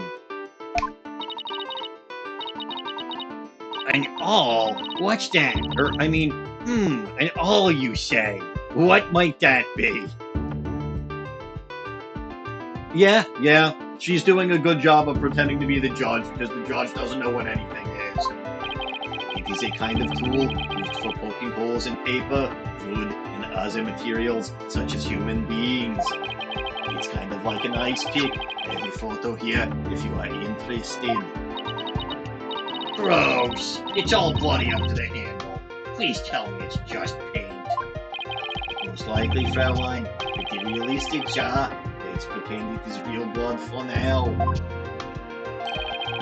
The defendant's print lifted from the murder weapon. Furthermore, traces of the victim's blood were discovered in the art room. That is where I believe the murder actually took place. So, the question now is, how did the body get from the art room to the stage? How the body was moved. The murder took place in the third floor art room, but the body was found in the quad. It must have been quite a chore moving the body all that way. Not at all. There is a maintenance area and storehouse right outside the art room. And the cart used to carry balls around was found there. Oh, I think I've seen one of those before. That's a pretty big one. That's what Clavier says about Apollo.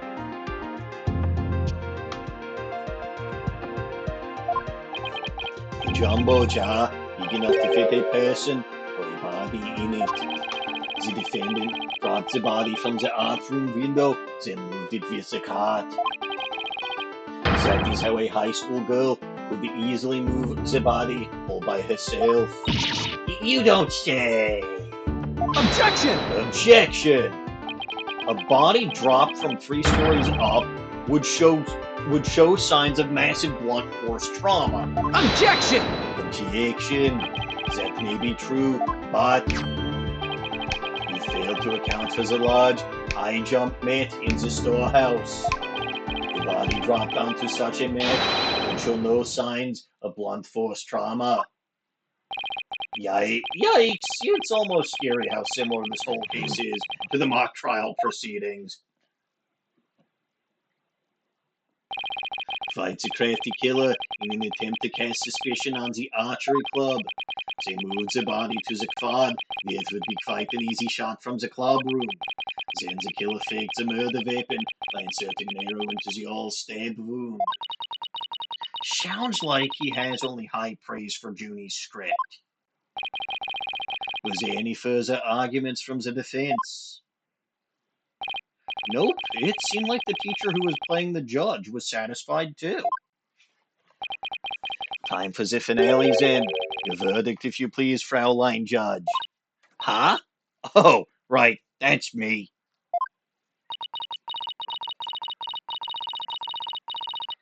Very well. This court finds the defendant Juniper Woods. Wait a second. Even if this is just a mock trial of a mock trial, I don't want to declare Junie guilty. Perhaps it is not such a good idea. Let's end our mock trial here. Besides, it is about time I get back to my investigation. Thanks, you two. That little run-through of the mock trial cleared up quite a few things. Mock trial script added to the court record. Top secret script written by Junie. There's only one copy, 4 pages. Achtung, baby. The prosecution's already got a witness sized up too. That was quick. Prosecutor Blackwell's almost too. We don't know his thoughts on Blackwell. We don't know his thoughts on Blackwell. I'd actually be curious to hear his thoughts on Blackwell.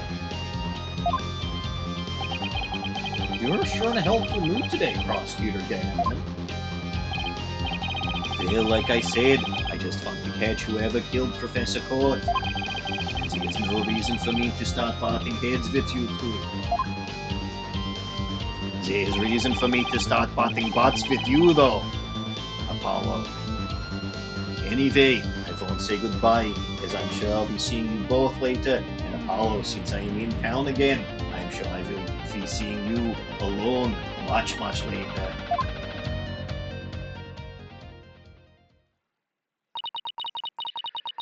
I always thought prosecutors were all a rather scary bunch. Well, Prosecutor Gavin seems pretty nice. He really is. He really is. Yeah, he's not so bad as prosecutors go. We should get back to investigating too.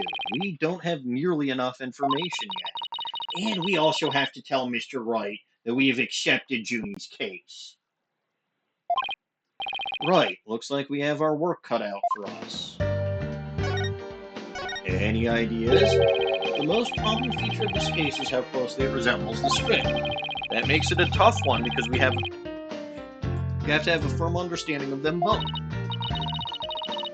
No sweat. We can reenact the mock trial as many times as we want by reading the script. I'll check it out in the court record and commit it to memory later. Fine, ma'am. Body with a protruding arrows found on the quad. Murder weapon was in all. Arrows inserted in the ruse. Actual murder scene in the art room. Traces of blood were found on the floor. Body was dropped from the third floor room to the maintenance area below. Mat was laid out to cushion the fall. Ball cart from the storehouse was then used. Ball cart was used to move the body to the stage. Body was archery club member had shot with an arrow. Things to prepare, all by the school festival fund. A different hardware store. Arrow, if I borrow one from the archery club, it could give away part of the school's plot. DVD. Sweatsuit. Victim's outfit will be a red one.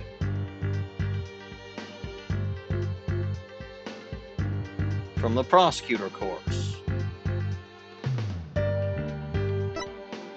We all miss Taka, KR. Someone is red-green colorblind.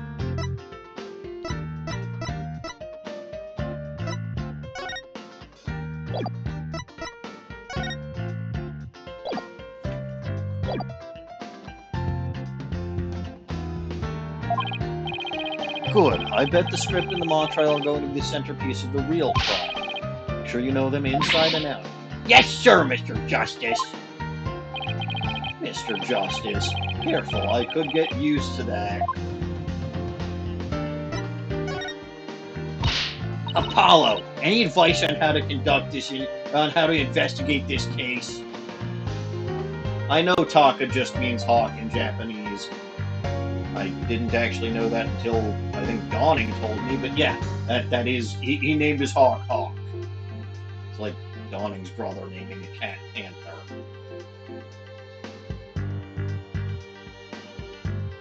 Apollo, any advice on how to investigate this case? Oh, start by interviewing people about the basic facts. Interview people. Got it. Hey, you there. What can you tell me about that? Whoa, hold on, Athena. The trial's tomorrow, so try to limit it to people with some relation to the case.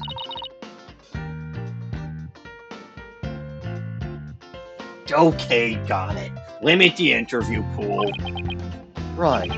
You might also want to take it down a notch, otherwise you'll be dead by tomorrow. He wants me to calm down at a time like this. Junie's fate rests in my hands. I just have to win this one.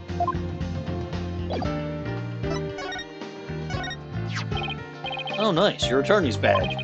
That's the first thing you want to present when you meet someone new. I've heard that's what all the lawyers do. You heard that? From whom? Who else? Mr. Wright. Just remember, your badge comes first. See, Athena? Check it out. This is my attorney's badge. Oh, that's so intense. I want to present mine like that, too. Yes, nice one, Athena. Keep it up. I don't care if it's totally unrelated to the case, or just plain annoying or even embarrassing. Just keep presenting evidence without regard for others. Jesus, fuck.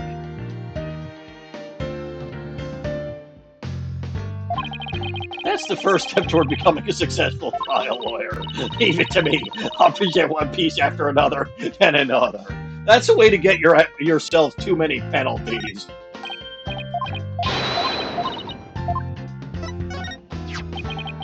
A torrid love triangle. Juniper sure is popular with the guys. Of course she is. She's pretty, plus she has such a sweet and caring personality. Yes, he is, Jay.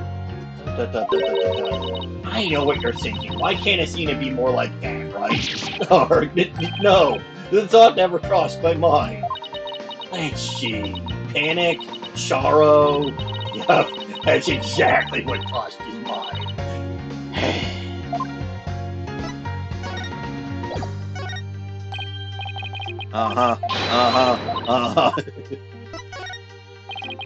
The mock trial was quite the heated battle. Piss, Mr. Wright didn't even hear me when I said I wanted to see it.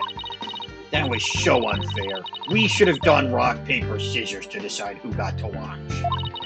I know I would have totally beaten you. How could you know that? The game's totally random. No, I can tell you favor scissors. I mean, the professor's sticking right... Sorry, the proof sticking right out of your head. Huh? What are you talking about? Like I said, it's right there on your head.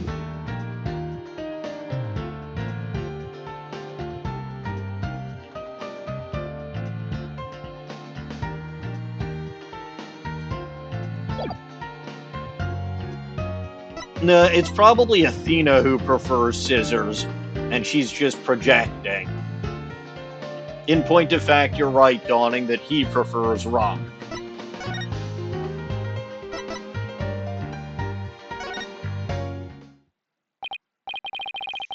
Hey, what do you think you're doing? The crime scene is off limits to students. Tisk, I'm no student, I'm a lawyer. Yeah, right. Just because you're in law school doesn't mean you're a lawyer. You should see what she did to the last cop who said something like that to her. Why, you? Are you threatening an officer of the law? Yikes. No, it's not a threat. It's more like a friendly warning. Sigh. Guess we should go before I get myself arrested for assaulting an officer, despite the fact that she didn't last time. I can't present anything to the cop? Fine.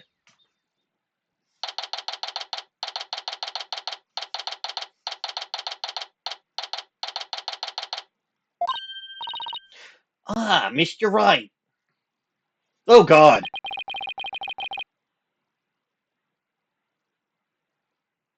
Those two both look angry. And what the fuck are you holding,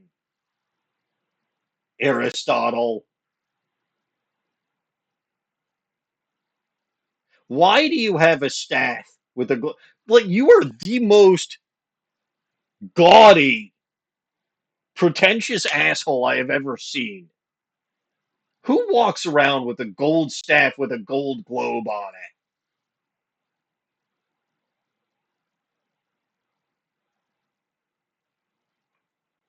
I heard they arrested your friend Juniper. Yeah, Detective Fulbright just took her in. I refuse to believe that one of our students is capable of murder. We must prove her innocence by any means necessary. The ends justify the means. What do you mean the end justifies the means? Your means! I, Professor Means, always say what I mean and mean what I say by all means. Here at our esteemed academy, we train our students to produce meaningful results. This fucker might literally just be Zeus, except he'd be carrying thunderbolts instead of the globe if he was Zeus.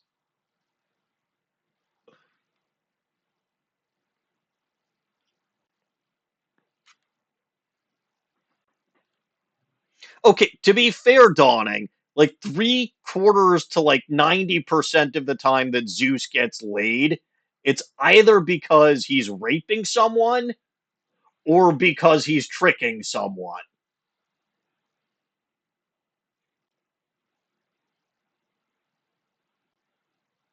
Which I don't think this guy does, so you still have a point, but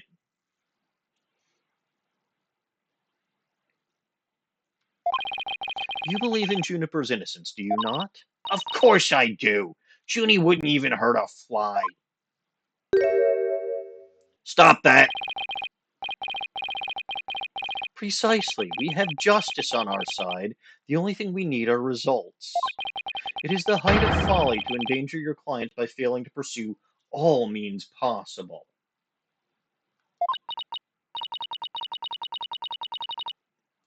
Sure I want to prove her innocence, but I don't like the sound of that. The end justifies the means part. Well, you are still young and idealistic. It's no wonder you fail to see the wisdom therein. There is but one thing to do now. I must personally take up Juniper's defense. You're going to take her case, Professor Means? I may be a professor, but I'm still licensed to practice law. No, we're talking about the Zeus from Greek mythology. In fact, I have even battled Professor Court in, well, court. She was a judge, presumably, so why would you battle the judge? No kidding. So you guys were rivals or something? No, nothing of the sort. She was an esteemed colleague at the academy and in court. You see, both Professor Court and I graduated from this academy at the top of our class. Wow, I bet they both used to really bring it.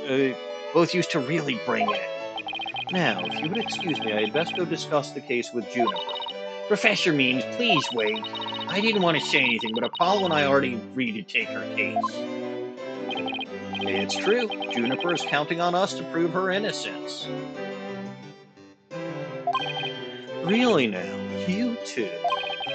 And when were you planning on telling me? This is literally the first fucking time we've seen you since we took the case. Sorry, boss. I know we should have asked first, but... Relax. Your friend was just hauled away in front of your eyes. Sometimes you just have to make snap decisions. And I think you made the right one. How wonderful. Very well, Phoenix Sykes. Let me ask you just one thing. Stop smiling! As a lawyer, what is it that you treasure beyond all else? Yeah, that's an easy one, Professor. Seeking justice for my clients. What a wonderful answer. Juniper must be overjoyed to have a friend such as you. As a professor, I too shall do whatever I may to help her.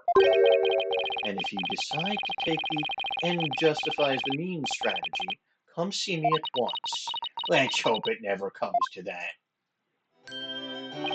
Now, if you would excuse me. Well, time's a-wasting. You better start investigating and fast. But first, how about I tell you everything I know so far? Yes, please. Oh, a shiny new attorney's badge. Bring back memory. Yes, yes. Countless people leave in dread of your pointer finger. Yeah. Strike one, strike two, strike three. More evidence. Listen, there's a certain amount of etiquette involved in presenting evidence. You're free to shove this or that into my face, but at least get my attention first, or give me some sort of warning.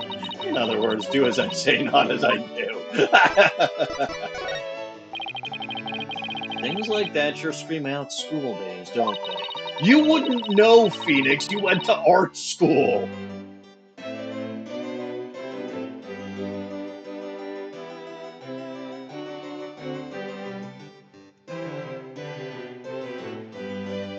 Were you involved in any extracurricular activities like school papers or mock trials? Nah, that wasn't my thing. See? He admits it. He admits it. I was an art major. An art major? Then how the fuck did you become a famous attorney? It's kind of complicated. And when I say kind of, I mean really, really complicated. I never actually went to law school. Oh.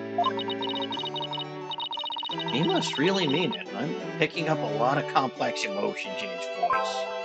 Oh, hey, school days awarded. All right, then.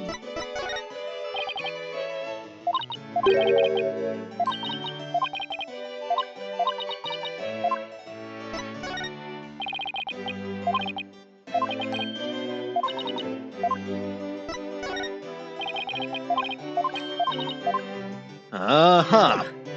Fine, let's talk about the murder.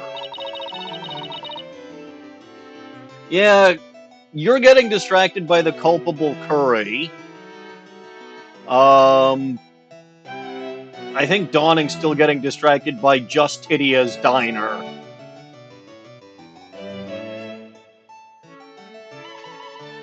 Have you learned anything new about the case? Actually, I ran into Prosecutor Gavin and he told me something interesting. Seems the murder took place in the art room. There's traces of a large pool of blood there. So the police believe the body was moved from there to the stage. Yes, Dawning, it's a nice diner. Is it by any chance a topless diner?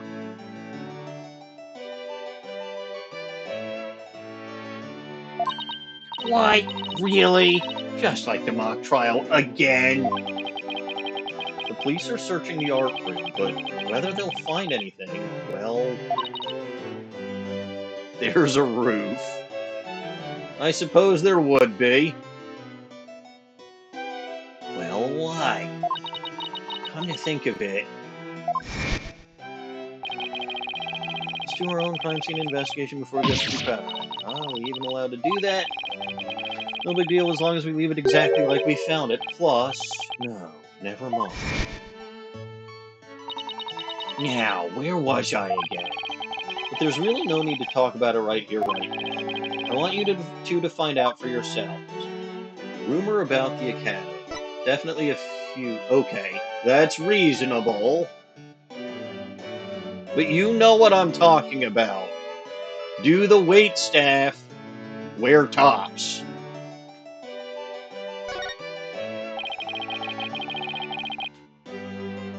So, you were shocked by your conversation with Professor Means? Oh, I guess so. Actually, that was pretty shocking. The Dark Age of the Law. I'm sure you've heard those words before.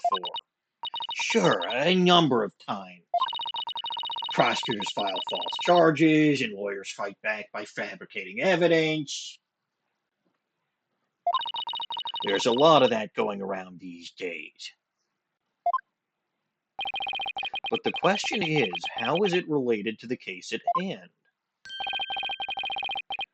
Yeah, see, training students to produce results. That is the school's policy. They don't actually give a shit about the truth. They just give a shit about the results.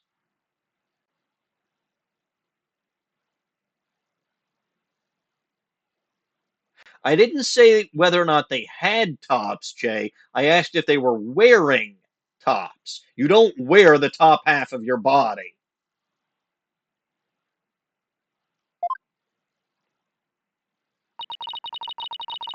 Well, that in and of itself isn't a bad thing. Right, as long as those results come by fair and honest means. Oh, but what was that Professor Means said? The end justifies the means? Oh god, it's the fucking blood rain again. No, wait, it's the blood moon. Zelda's here. That bitch! To survive the Dark Age of the Law, you must use any means necessary. Fabrication of evidence and false charges are unavoidable in the quest for results. That's what they're preaching here at Themis Legal Academy. But what'll happen to our legal system if results are all that matter anymore? Relax, it's just a rumor. I'd take it with a grain of salt if I were you, and if I were a maniacal engineer, I'd take it with a mountain of salt. Oh, that's a relief. Had me going there for a minute. Wait a second. What if Mr. Wright examined the victim's body for a reason? Maybe he was worried someone might actually tamper with the evidence.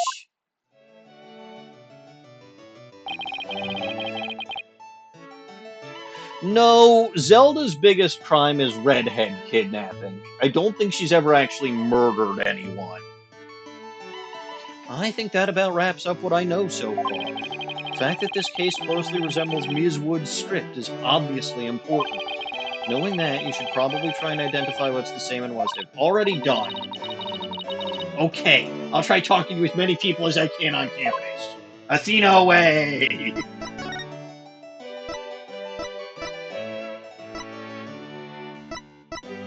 Why is the maintenance... Oh, I know why the maintenance area is here. Court's not a redhead, though. October 24th, Themis Legal Academy maintenance area. So, this is the maintenance area. Let's see. During the mock trial, Prosecutor Gavin said that the art room is right above here on the 3rd floor. Court's a brunette.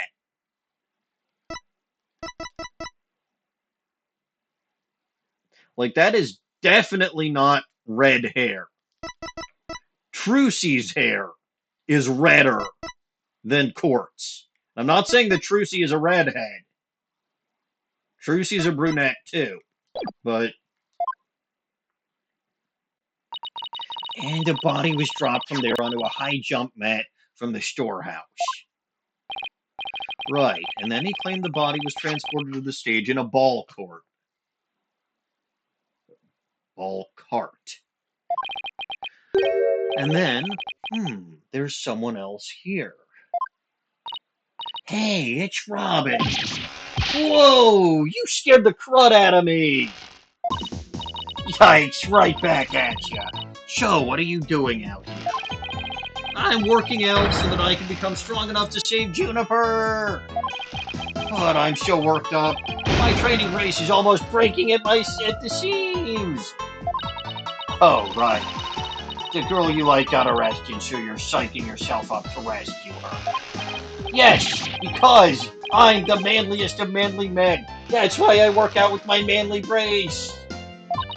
Except that I hear some discord, and that manliest of men's voices of yours, and that brace of yours is crackling like electricity. I don't mean to be rude, but can't you talk without shouting? Says Mr. Cords of Steel.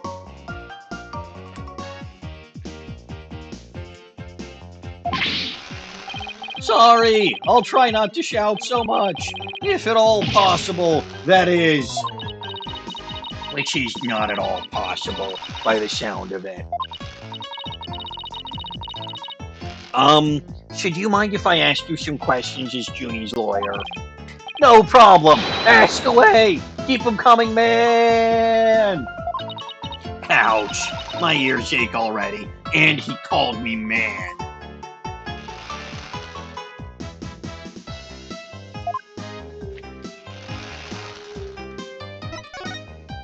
I have a badge and you don't.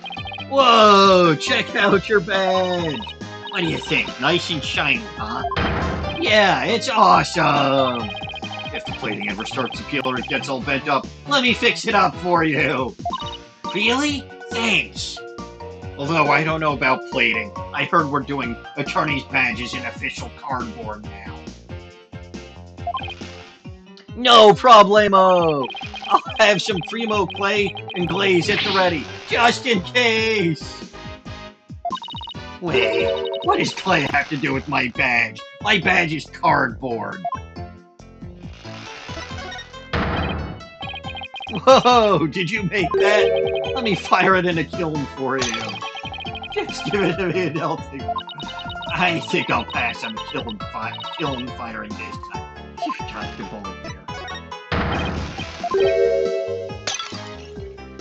This guy's like throwing pots all over the place. I guess he's the school pothead. Also, there's a cat.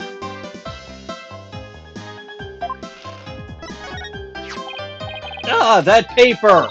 So, Robin, is this article true? The author of that article has been gunning for the three of us for some reason.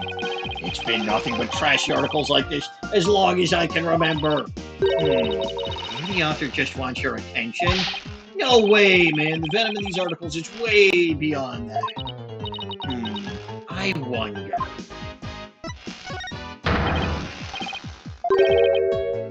You should recognize Junie's costume and her artistic capability. Whoa, deja vu, man. It's like I can almost taste my near victory again. But no, the final showdown was canceled because of that murder. These topics are supposed to strike a wall. I hope it doesn't come between you guys. You kidding? Our friendship, it's like a diamond, only tougher. It's like a powder keg before a spark. It's like the calm before a storm. In other words, it's under a lot of pressure and ready to blow at any moment.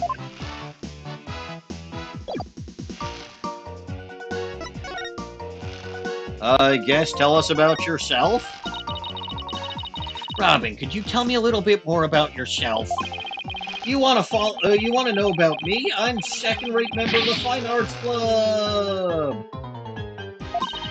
The Fine Arts Club?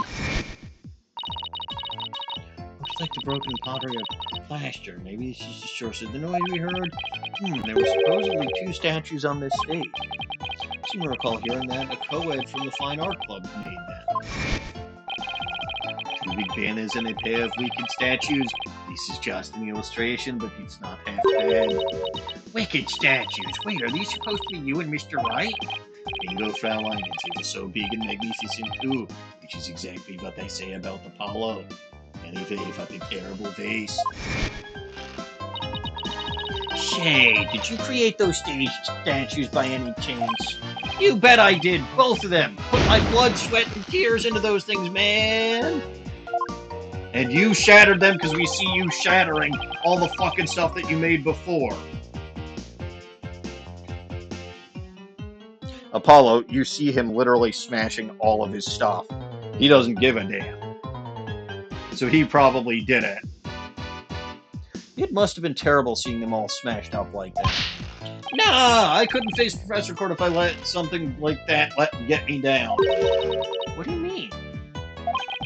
Professor Court was the Fine Arts Club advisor. She was all about truth and beauty, man. She always said the only good result is the truth. That and only lawyers who seek the truth through legitimate means produce worthwhile... Means did do it. Means did do it. Because she was teaching the correct ideology. She probably caught him teaching the bullshit ideology and confronted him on it. If memory serves, was he the judge for that trial? So he would have had a look at the script at some point.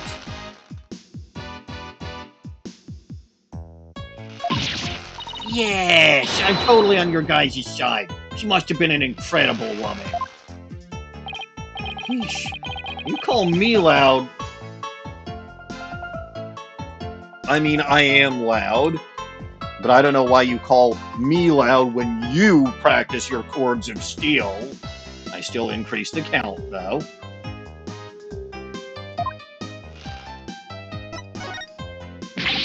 Aw, man, why did I have to take the prosecutor course?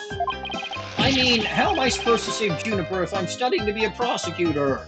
You could be a prosecutor like Gavin. Don't worry, I'll clear Judy's name, you'll see. The three of us had a dream. We swore we'd make it happen together. Prosecutor, lawyer, judge, the three of us would hold fair and honest trials. The dark age of the law. Ah! We're gonna put a nail in its coffin, man. Good. Wow, you guys swore to do that? But no! That stupid school rule had to ruin it. School rule? Which one? Anyone with a prior conviction, no matter how minor the offense, they won't be allowed to graduate from this stupid, holier-than-thou school. A tough legal academy with even tougher rules. Junie will never become a judge unless I can prove her innocence. And if I fail, the three of them will never realize their dream. It's like someone put pressure on my pressure. Alright. I can't examine anything, even the cat. Dawning, it's a shame I can't examine the cat. I would give the cat many pets. Many, many pets.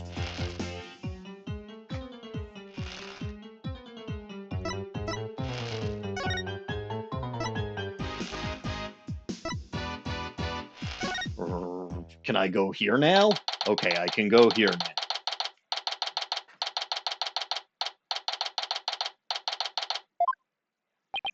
I thought the area was cordoned off. Hey, the police are discussing something over there.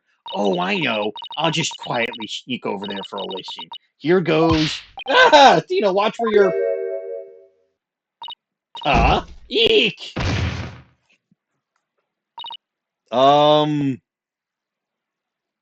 What's with the box? Is that you, Snake? Ouch. Who put this stupid box here? Wait. Eek! Apollo, this box, there's...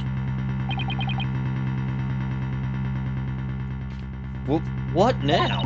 There's someone? Or something inside. Don't let it be a...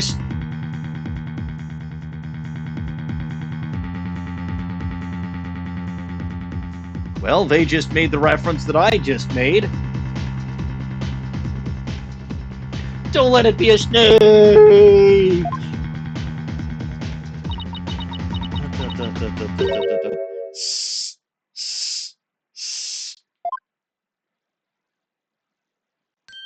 What the...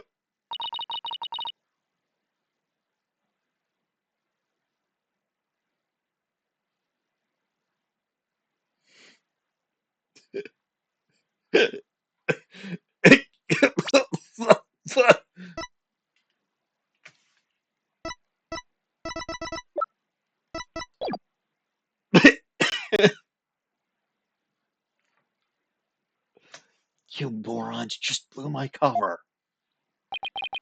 What the? There really is someone inside. That someone is me. I see that name and I think it says Miriam. So I'm just going to go with Miriam. Miriam Scuttlebutt.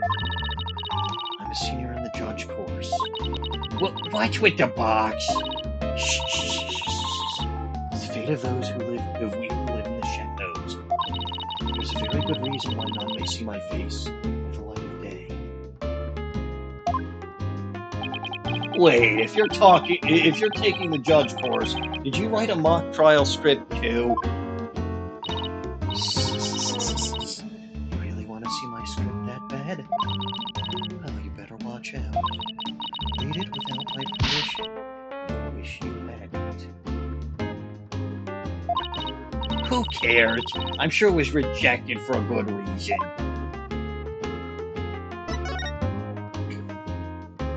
$200 bottle value pack. If you want to give me a present, slip it through a hole in my box. Or if it's too big, you can open the top and give it to give me a.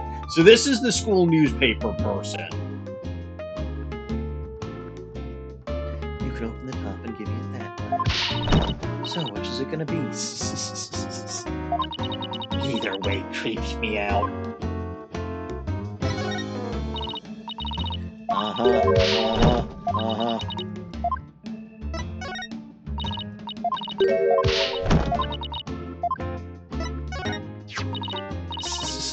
I love this newspaper. The paper quality, the printing method, the smell of the ink. Could it be more perfect? Is it really that amazing? Man, you just don't get it.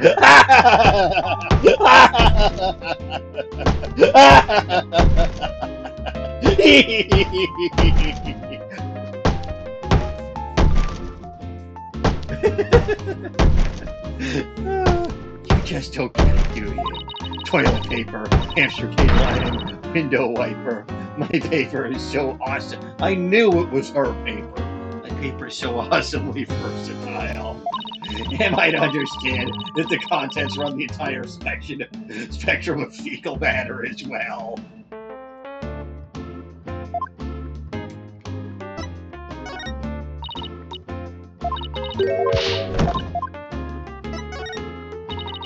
My script was way more popular than Juniper's. Really? Wow. Really? Wow. Was that the majority opinion? Yep. My behind-the-scenes maneuvers, threats, and deceptions worked like a charm. Of course it did. And this may come as a surprise to you, but that's called cheating. In this school, the ends justify the means. Says you. I didn't break the law. Besides, see? The end justifies the means. That's what they teach us here. Apparently, some people are already thriving in the dark ages of the law. All right. Talk to this box and tell us about yourself, Scuttlebutt. Oh, so you're studying to be a judge too. You must be classmates with Juniper.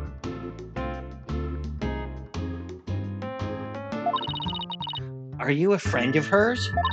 Juniper? Sure, she's my friend. That's why I'm gathering info. Now, tell me all you know. For tomorrow's trial. For tomorrow's trial? What are you talking about? I'm going to take the stand, naturally. Oh yes, this box was here all the time. She is a very important witness. Ow. Ow.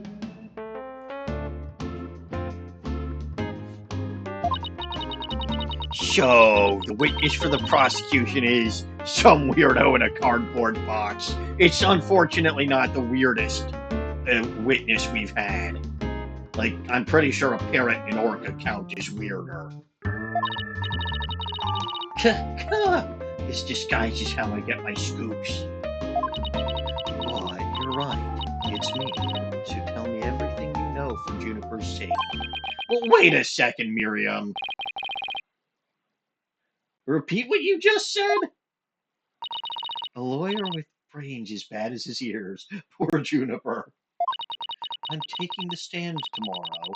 Tell me everything you know for Juniper's sake. Clear enough for you this time? Uh-huh.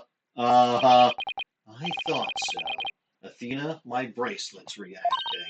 Really? That means a lie already. That was quick. Well, well. Next to perceive. There's not much we can see.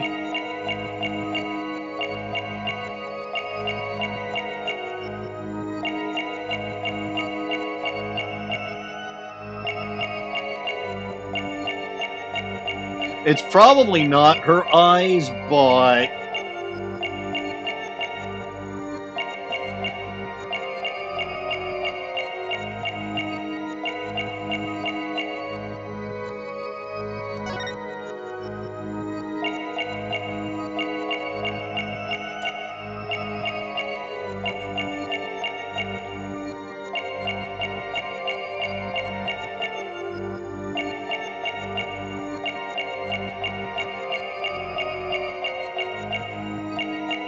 I'm pretty sure it's the Anna for Juniper's. There we go.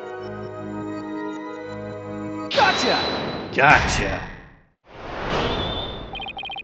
That's strange. You suddenly tightened your grip when you said, for Juniper's sake.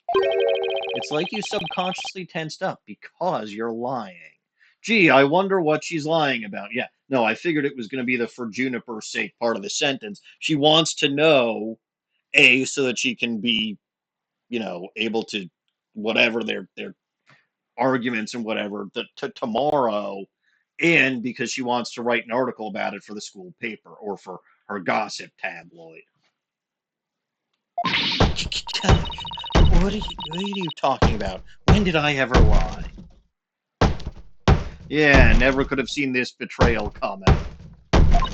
Okay, then, let me ask you this. Why were you selected as a witness? That's an easy one. I'm the editor-in-chief of the famous Herald. I know everything there is to know around campus, even the darkest of secrets. Editor-in-chief, huh? Pretty impressive. Yes, well, it's a lonely one-woman operation. Uh-huh. I do it all myself, from reporting to editing to publishing. Still impressed? No.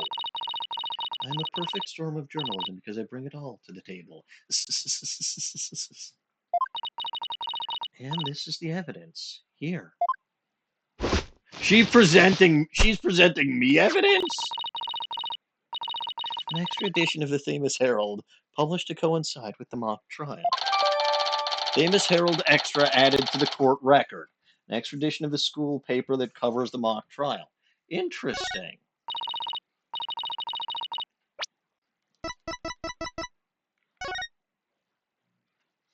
Mock trial and unceremonious cancellation.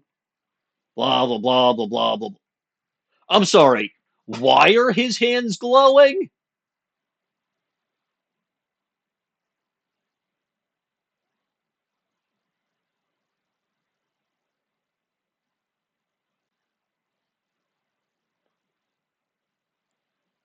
No, seriously.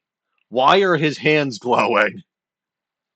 Oh, I guess he has superpowers, yeah, just like everybody else in this fucking universe. I shouldn't question it at this point. He's going to be a prosecutor.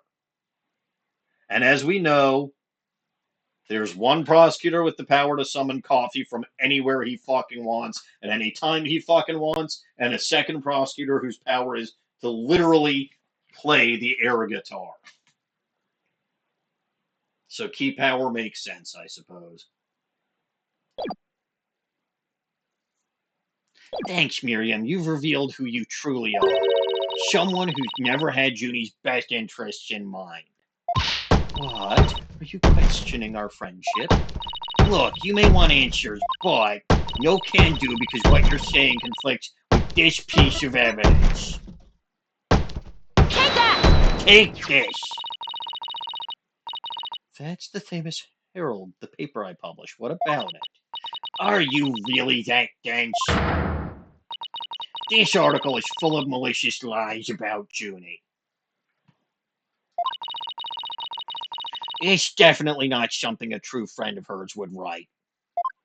You've got it all wrong. Another staff member wrote that one. You just said that it's...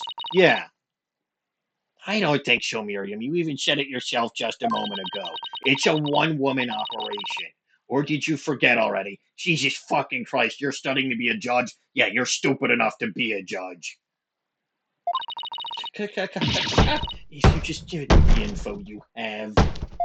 Stupid pawn. Juniper's just using you.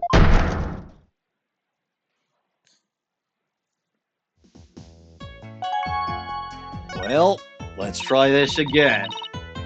Now I want the truth, Miriam. You hide in your box in order to collect gossip for your sleazy paper. Isn't that right? I mean, that's also true, Donnie. You're not really friends with Juniper, are you? No, duh. She's the target of my scoops, and my readers demand dessert. No, they demand dirt. It's her extra, dirty little secret of the squeaky clean student council president. Dirty little secret. All right, what are you planning to say in court, huh? I'm a witness to her part of the crime. I'm going to tell it all in a shocking expose. What are you exposing in court? The end justifies the means. That's my brand of tell-all journalism. The end justifies the means. Wait a fucking second. Tell me about this. In this dark age of the law, many of us embrace Professor Means' methods, even future judges. I've even adopted an ends justify the means brand of journalism, which includes tape recorders secretly hidden all over our campus, secretly recording every last word without anyone being any the wiser. Doesn't she realize that's totally illegal? And one of them is at the scene of the crime, the art room. You put a tape recorder, I mean, it's better than putting a tape recorder in other places. What did it record? You want to know? You really want to know? Yes, please. That's so nice of you to... Like I don't really tell you. Big scoop comes out in court tomorrow. I knew that was going to happen. Tish, you're so mean, Miriam. According to my evidence, a fatal fissure had opened between the three of them. I mean, not watches. It's a tape recorder, not a video camera. But I hope to fuck not. Who? Junie, Hugh, and Robin? And what do you mean by fatal fissure? A rift in the trio. Juniper, Hugh, and Robin used to be the best of friends. Used to be. They still seem to get along fine to me. I did sense some discord, though. No, Dawning! No! Bad little goblin! You don't know anything. Professor Means has his followers, and Professor Court had hers. Their influence is inescapable. Oh! So Robin follows Court, Hugh follows Means, which is backwards from what was in Ace Attorneys 1 through 3. Yeah. Are you implying that one of them adheres to the extreme idea you and Professor Means have? Why would anyone follow that philosophy? How could you possibly understand? You're new around here. Miriam, wouldn't you feel better if you came out of the dark and into the light? Get out of the fucking box! He'll be the one seeing the light in court tomorrow. And he'll realize how guilty Juniper Woods really is. We're going to have to cross-examine that box tomorrow, but I don't know where to start. Well, let's at least take care of whatever we can today. You're right. Let's see what else we can find out. Okay.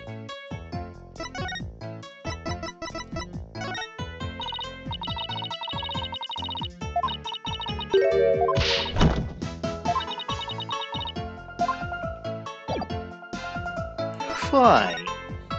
I haven't been to the Right Anything Agency yet, but I also haven't been here in a while.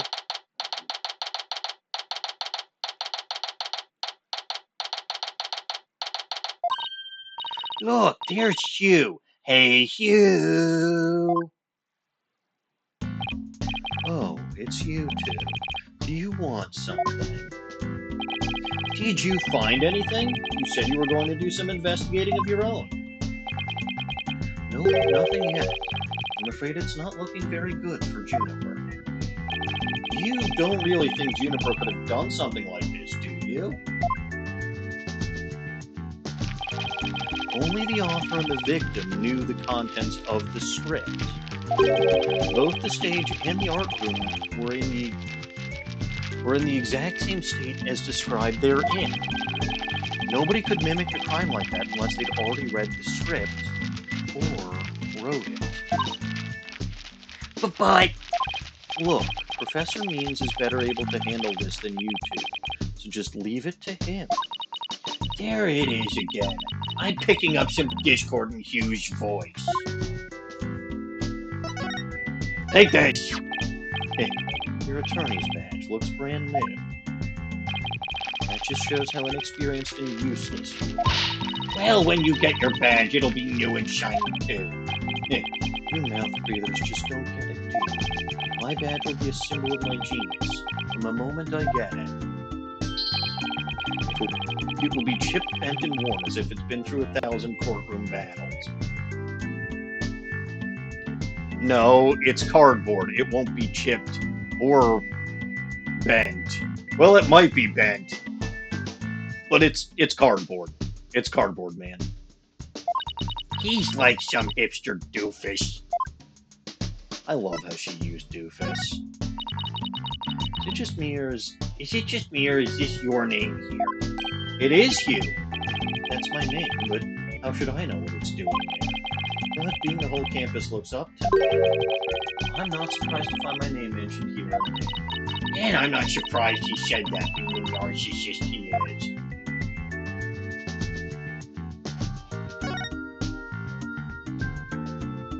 What is the routine report? And she marked that as important, so...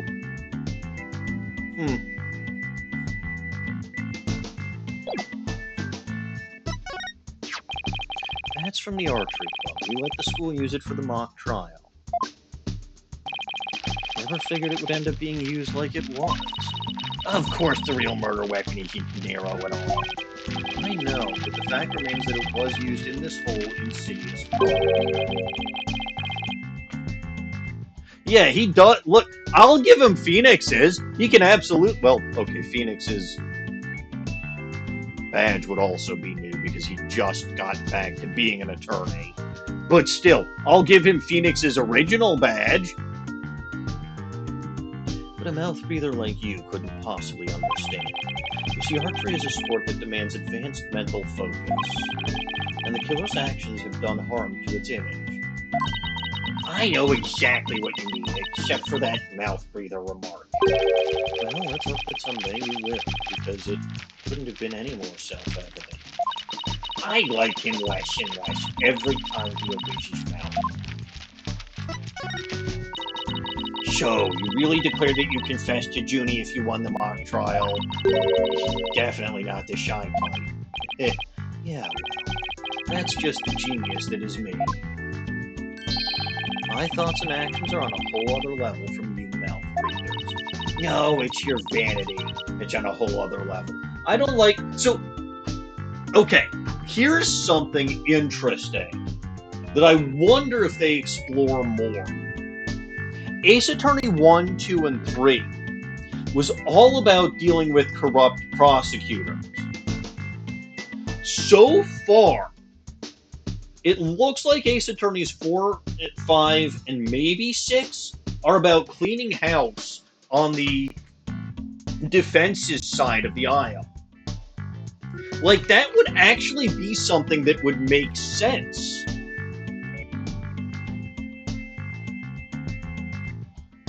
Like, the prosecutors are actually not the bad guys, he says when dealing with Prosecutor Blackwell, who's a convicted murderer. But again, I'm pretty fucking sure that the last case of this game is oh, I figured out when Edgeworth's going to show up.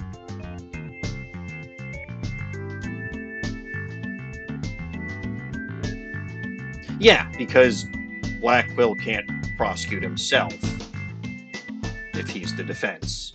Not the defense, if he's the defendant. I would love to see it, but I don't think even in Ace Attorney they've had that happen.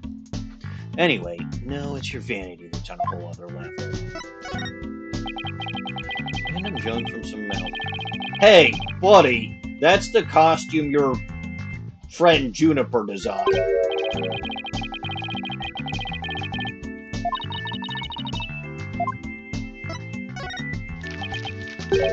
I get it. This is your way of mocking my defeat. You like shoving people's shame in their faces. That's your modus operandi. No, that wasn't my intention. Besides, you were never actually defeated. Oh, I suppose you're right. Or is this just a trick intended to provoke me? That wasn't my intention either. Then what was your intention? I know, you're trying to toy with my emotions. Wow, this guy can't take being humbled old country style.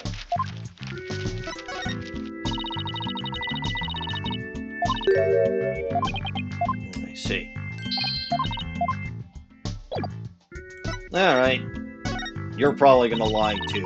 Hugh, would you mind telling me a little about yourself? Only a little though, because I'd wager you can go on and on and on and on. Whatever. I'm 6'1", under this uniform, 100% lean muscle. My grades are outstanding, and I'm the ace of the archery club. Needless to say, I never miss my mark. Oh, and I'm incredibly humble, too. How can you even say that with a straight face? Those around me call me a genius, but I pay them no mind. When it comes to tests, I always get 100%, so I suppose it's only natural for them to say that I'm a genius. But, as I said before, I pay them no mind. I heard you the first time. But what about the mock trial? It sounded like you were about to lose to Robin. Hey, there's a very good reason for that. You see, right before the mock trial started, I saw the body. He's only 5'10". You don't know that. He says he's 6'1". He certainly looks a fuck ton taller than anybody else I've seen. You saw the body. Right, and I was so distraught that I basically handed Robin a victory. Hugh. Would you mind telling us a little more about that? You discovered the fucking body? Right before the mock trial, the campus was empty. Everyone was in here in the lecture hall. Your attention, please. This is an announcement from the mock trial committee. The mock trial will begin shortly. All students and faculty, please proceed at once to the lecture hall. That's right. There was that announcement and then everyone came in here. The only exceptions were the mock trial participants. Juniper, Robin, and I were in our personal dressing rooms next door. Wow, your own personal dressing rooms. That's totally VIP treatment. Actually, they're for student-teacher meetings. I don't even have windows.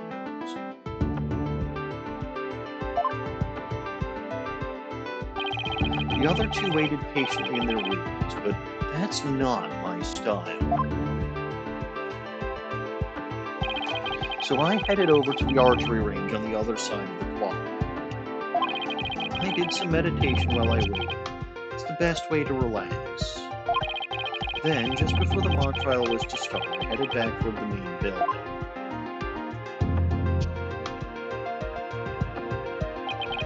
As I walked across the quad, I passed in front of the stage. So that's when you saw the body.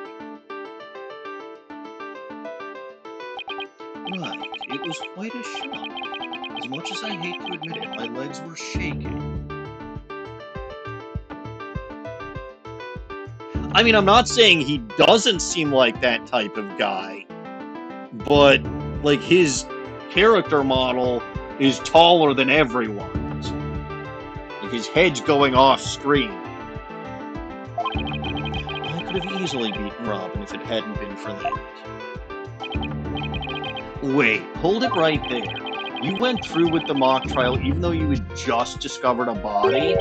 Why didn't you tell anyone? I mean, we're talking about someone getting killed here. I think I know why. Was it because of this? Ah, where'd you get that? I presented that to you earlier. So, this article in the Themis Herald is true. The winner of the mock trial would get to make his confession to Junie. Right, but if I reported the body I'd found, the whole thing would be called... You are petty as shit, fucker. He really wanted to win that bad. Bad enough to ignore a dead body. I call that he's the imposter. Also, I call bullshit because wasn't he confused by the fact that she was wearing green sweats?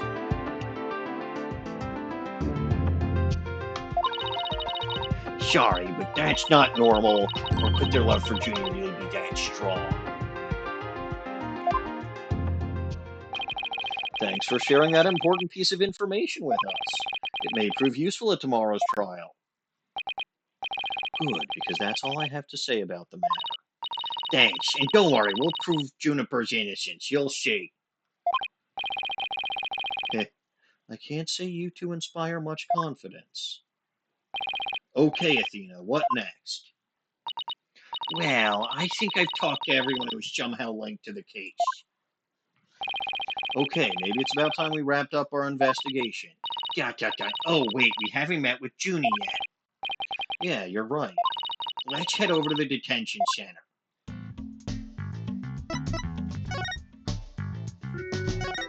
Oops.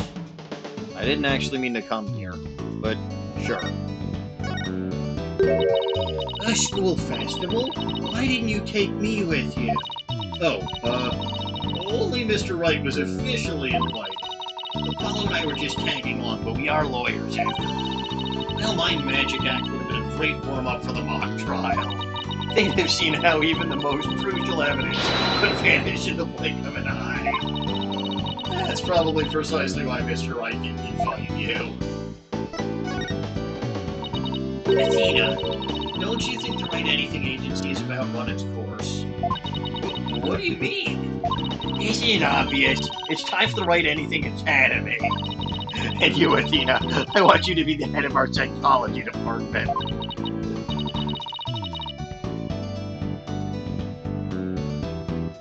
Oh, what other departments will we have? Well, I'll be the head of the magic department. And we'll have a cords of steel department and a bluffing department. But then who will be head of the toilet cleaning department? You know what? Might as well present evidence while I'm here. Hey, that's an attorney's badge. Promise me you won't make it disappear. Ah, what a mean thing to say. Do I look like someone who'd do something like that? No, I didn't mean it like that. Anyway, I should have reissued badges if it lost, so... Hey, isn't that great? That means you have nothing to worry about. Yeah, but seriously, don't disappear. I wouldn't have to explain. Wow, thanks, Athena. That'll make a great new prop for my magic net. But that's... So, what kind of trick should I do with it? Make it smear, burn it, rip it, too? Let's just save that fun little detail for later. Aw, you're no fun. Oh boy. That's probably what she says about everything. Hey, is that the morning paper? Something like that. It's your school paper. I was thinking your magic tricks would make a great article. Really? A newspaper article about my tricks? That would be so cool. The moment the interview starts, I suddenly disappear, shocking the interviewer. Without an actual interview, they could call the article the interview that vanished. I'll just leave it at that. Here's what your mother wears. Basically.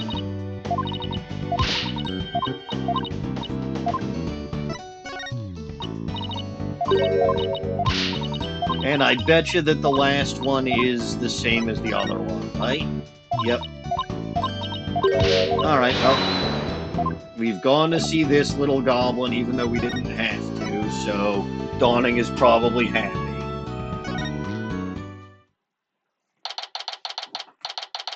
October 24th, Detention Center, Visitor's Room. Tina, thank you so much for coming. She called me Tina like she used to. Maybe she's finally letting her guard down.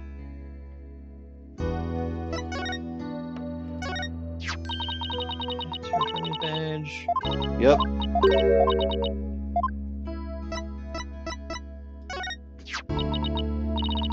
I'd appreciate it if you wouldn't go around showing that. Oh, I'm sorry. How come? I mean, it's so well made. Are you going to wear it when you sing? Yes, unfortunately, I've been chosen to sing, but I don't think I'm up to the task. You're also in jail. Reminds me of the old Junie when you talk like that. Makes me want to protect you. I can't let you do that. After all, I'm student council president. It's my job to look after our entire student body. So, what if you took that can-do spirit and applied it to your singing? But we're talking about me singing in front of a huge crowd. Maybe she isn't over her head. I wish the mock trial had ended better than it did. Yeah, but to have three good friends all play the leading roles, it's pretty amazing if you think about it. That's true, and it's thanks to the strength of our friendship. There's nothing we can't do if we help and support each other. I don't know, is that really the issue here? Why did I bring it up? Yes, that's what it's all about. The friendship between the three of us is absolute. Athena, it's obvious they're friends, so let's leave it at that. Yes, I know that, but her words seem kind of forced. Right, yes, that makes sense.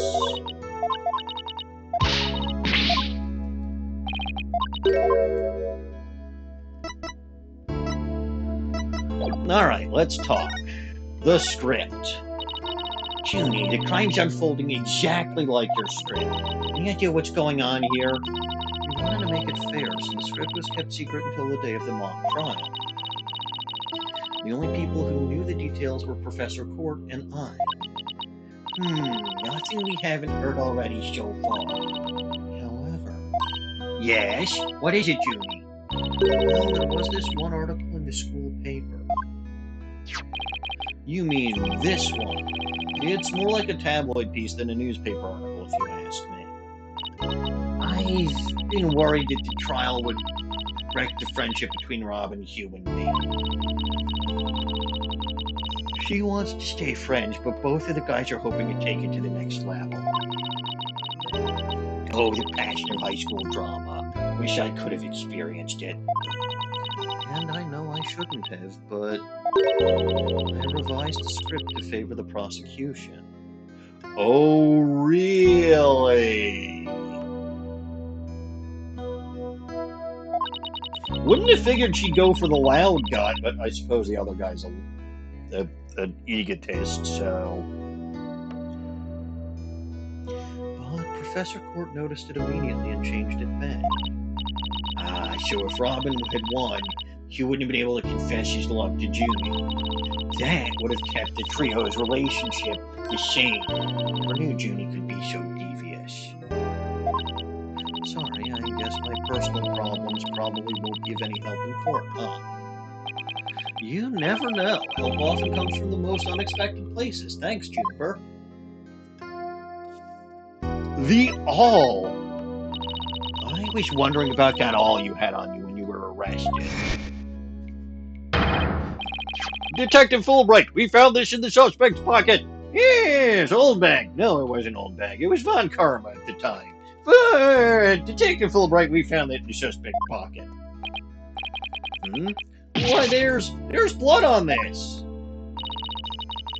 That's evidence we made for the mock trial.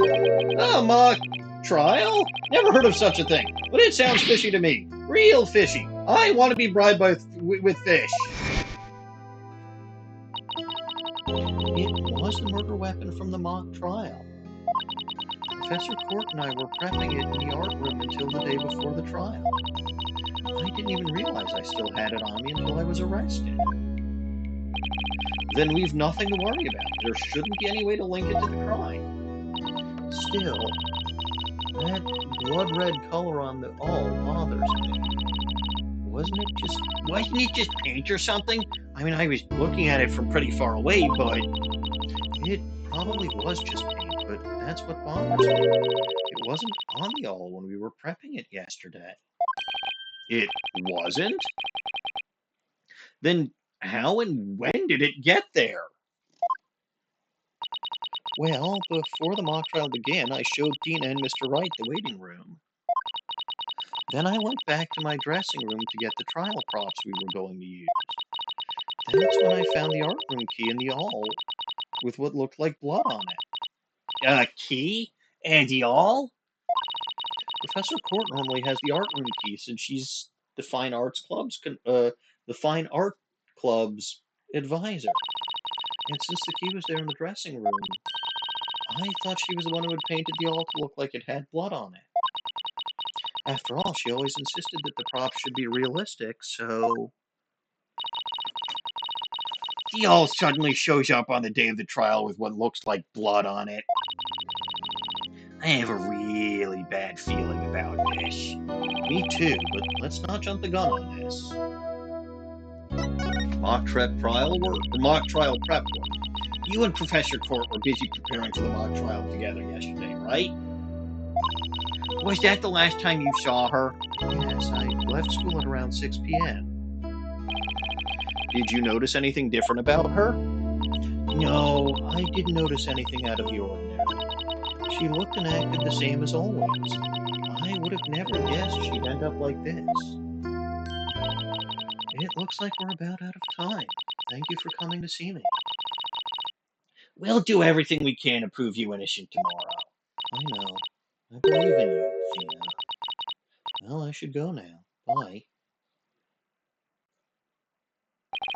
Is she gonna be alright? She's like a shadow of the girl we met back at the academy. The Junie I knew was always like that. A little weak and sickly. But the fact that she's lifted her facade shows that she trusts us. Even still. What is it? Well, when Junie and her two friends were talking about their friendship, I sensed some discord in their hearts. Seriously? Yeah, but it was really faint. I might have been mistaken. There's no reason to doubt their friendship, is there? Don't worry, everything will be fine. You and Juniper are friends, right? You know that friend I mentioned to you earlier. Well, get this. Whenever something's troubling one of us, the other can just feel it. That's real friendship. So, okay, this is the best friend that we've never heard about before. Fact. I suppose you're right. Might as well forget about that and concentrate on the trial. Yep, tomorrow's the big day. Let's sort out what we know so far. Okay. The victim, Professor Constance Court, was murdered in the art room on the 3rd floor, and her body was moved to the outdoor stage in the quad. Also, the location where we found the body It was just as the mock trial script described. I wish those were the only similarities they share. What do you mean? What I mean is the script in this case are exactly the same in almost every respect. It follows that the actual trial may very well unfold, just like the mock trial did. That's hilarious, Dawning. I don't like it. Oh no. The mock trial ended right before the prosecution was about to win. Well, that's not gonna happen. This time, Junie will be declared not guilty. Of course, I intend to get our results the honest way. We can do this, we'll be fine. After all, I have Apollo, and he's the king of being fine. Perfect timing, I suspect. Yup. Alright. Yes, save my current progress. Here.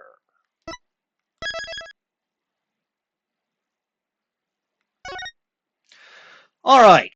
That's going to do it for me for today. So, if you only caught part of today's stream, you'll be able to catch it over on my YouTube channel whenever the heck I get around to uploading it over there. If you're watching this or any of my content on YouTube, my Twitch channel is over there. Over there, you can catch me live Monday evening and Wednesday evening at 7:30 p.m. U.S. Central Time. Monday evenings are Ace Attorney. Wednesday evenings are Pokemon Blaze Black. Apollo has no compatible backstories, which is fine, probably. What else? You can catch me over on the Bulba Garden channel on Sundays. Over there, I am currently streaming Ultra Sun with my stupidly ridiculous wheel challenge. I will be there this upcoming Sunday. I'll announce it now and keep on announcing it. I will not be streaming the following Sunday. That's actually something that just popped up yesterday, but I will not be streaming in a couple of Sundays, right? So I'm not going to be streaming on the 23rd. You can also catch other streamers there, such as Dawning Winds and Snowy, who are both here this evening and can be found on their channels there and there. You can also find other streamers like the Caps Fan on his channel and on Bulba Garden. And you can find MCH when he goes live on his channel over there. If you haven't already, you can join me over on my Discord server over there. We will be having a karaoke night at some point in the near future.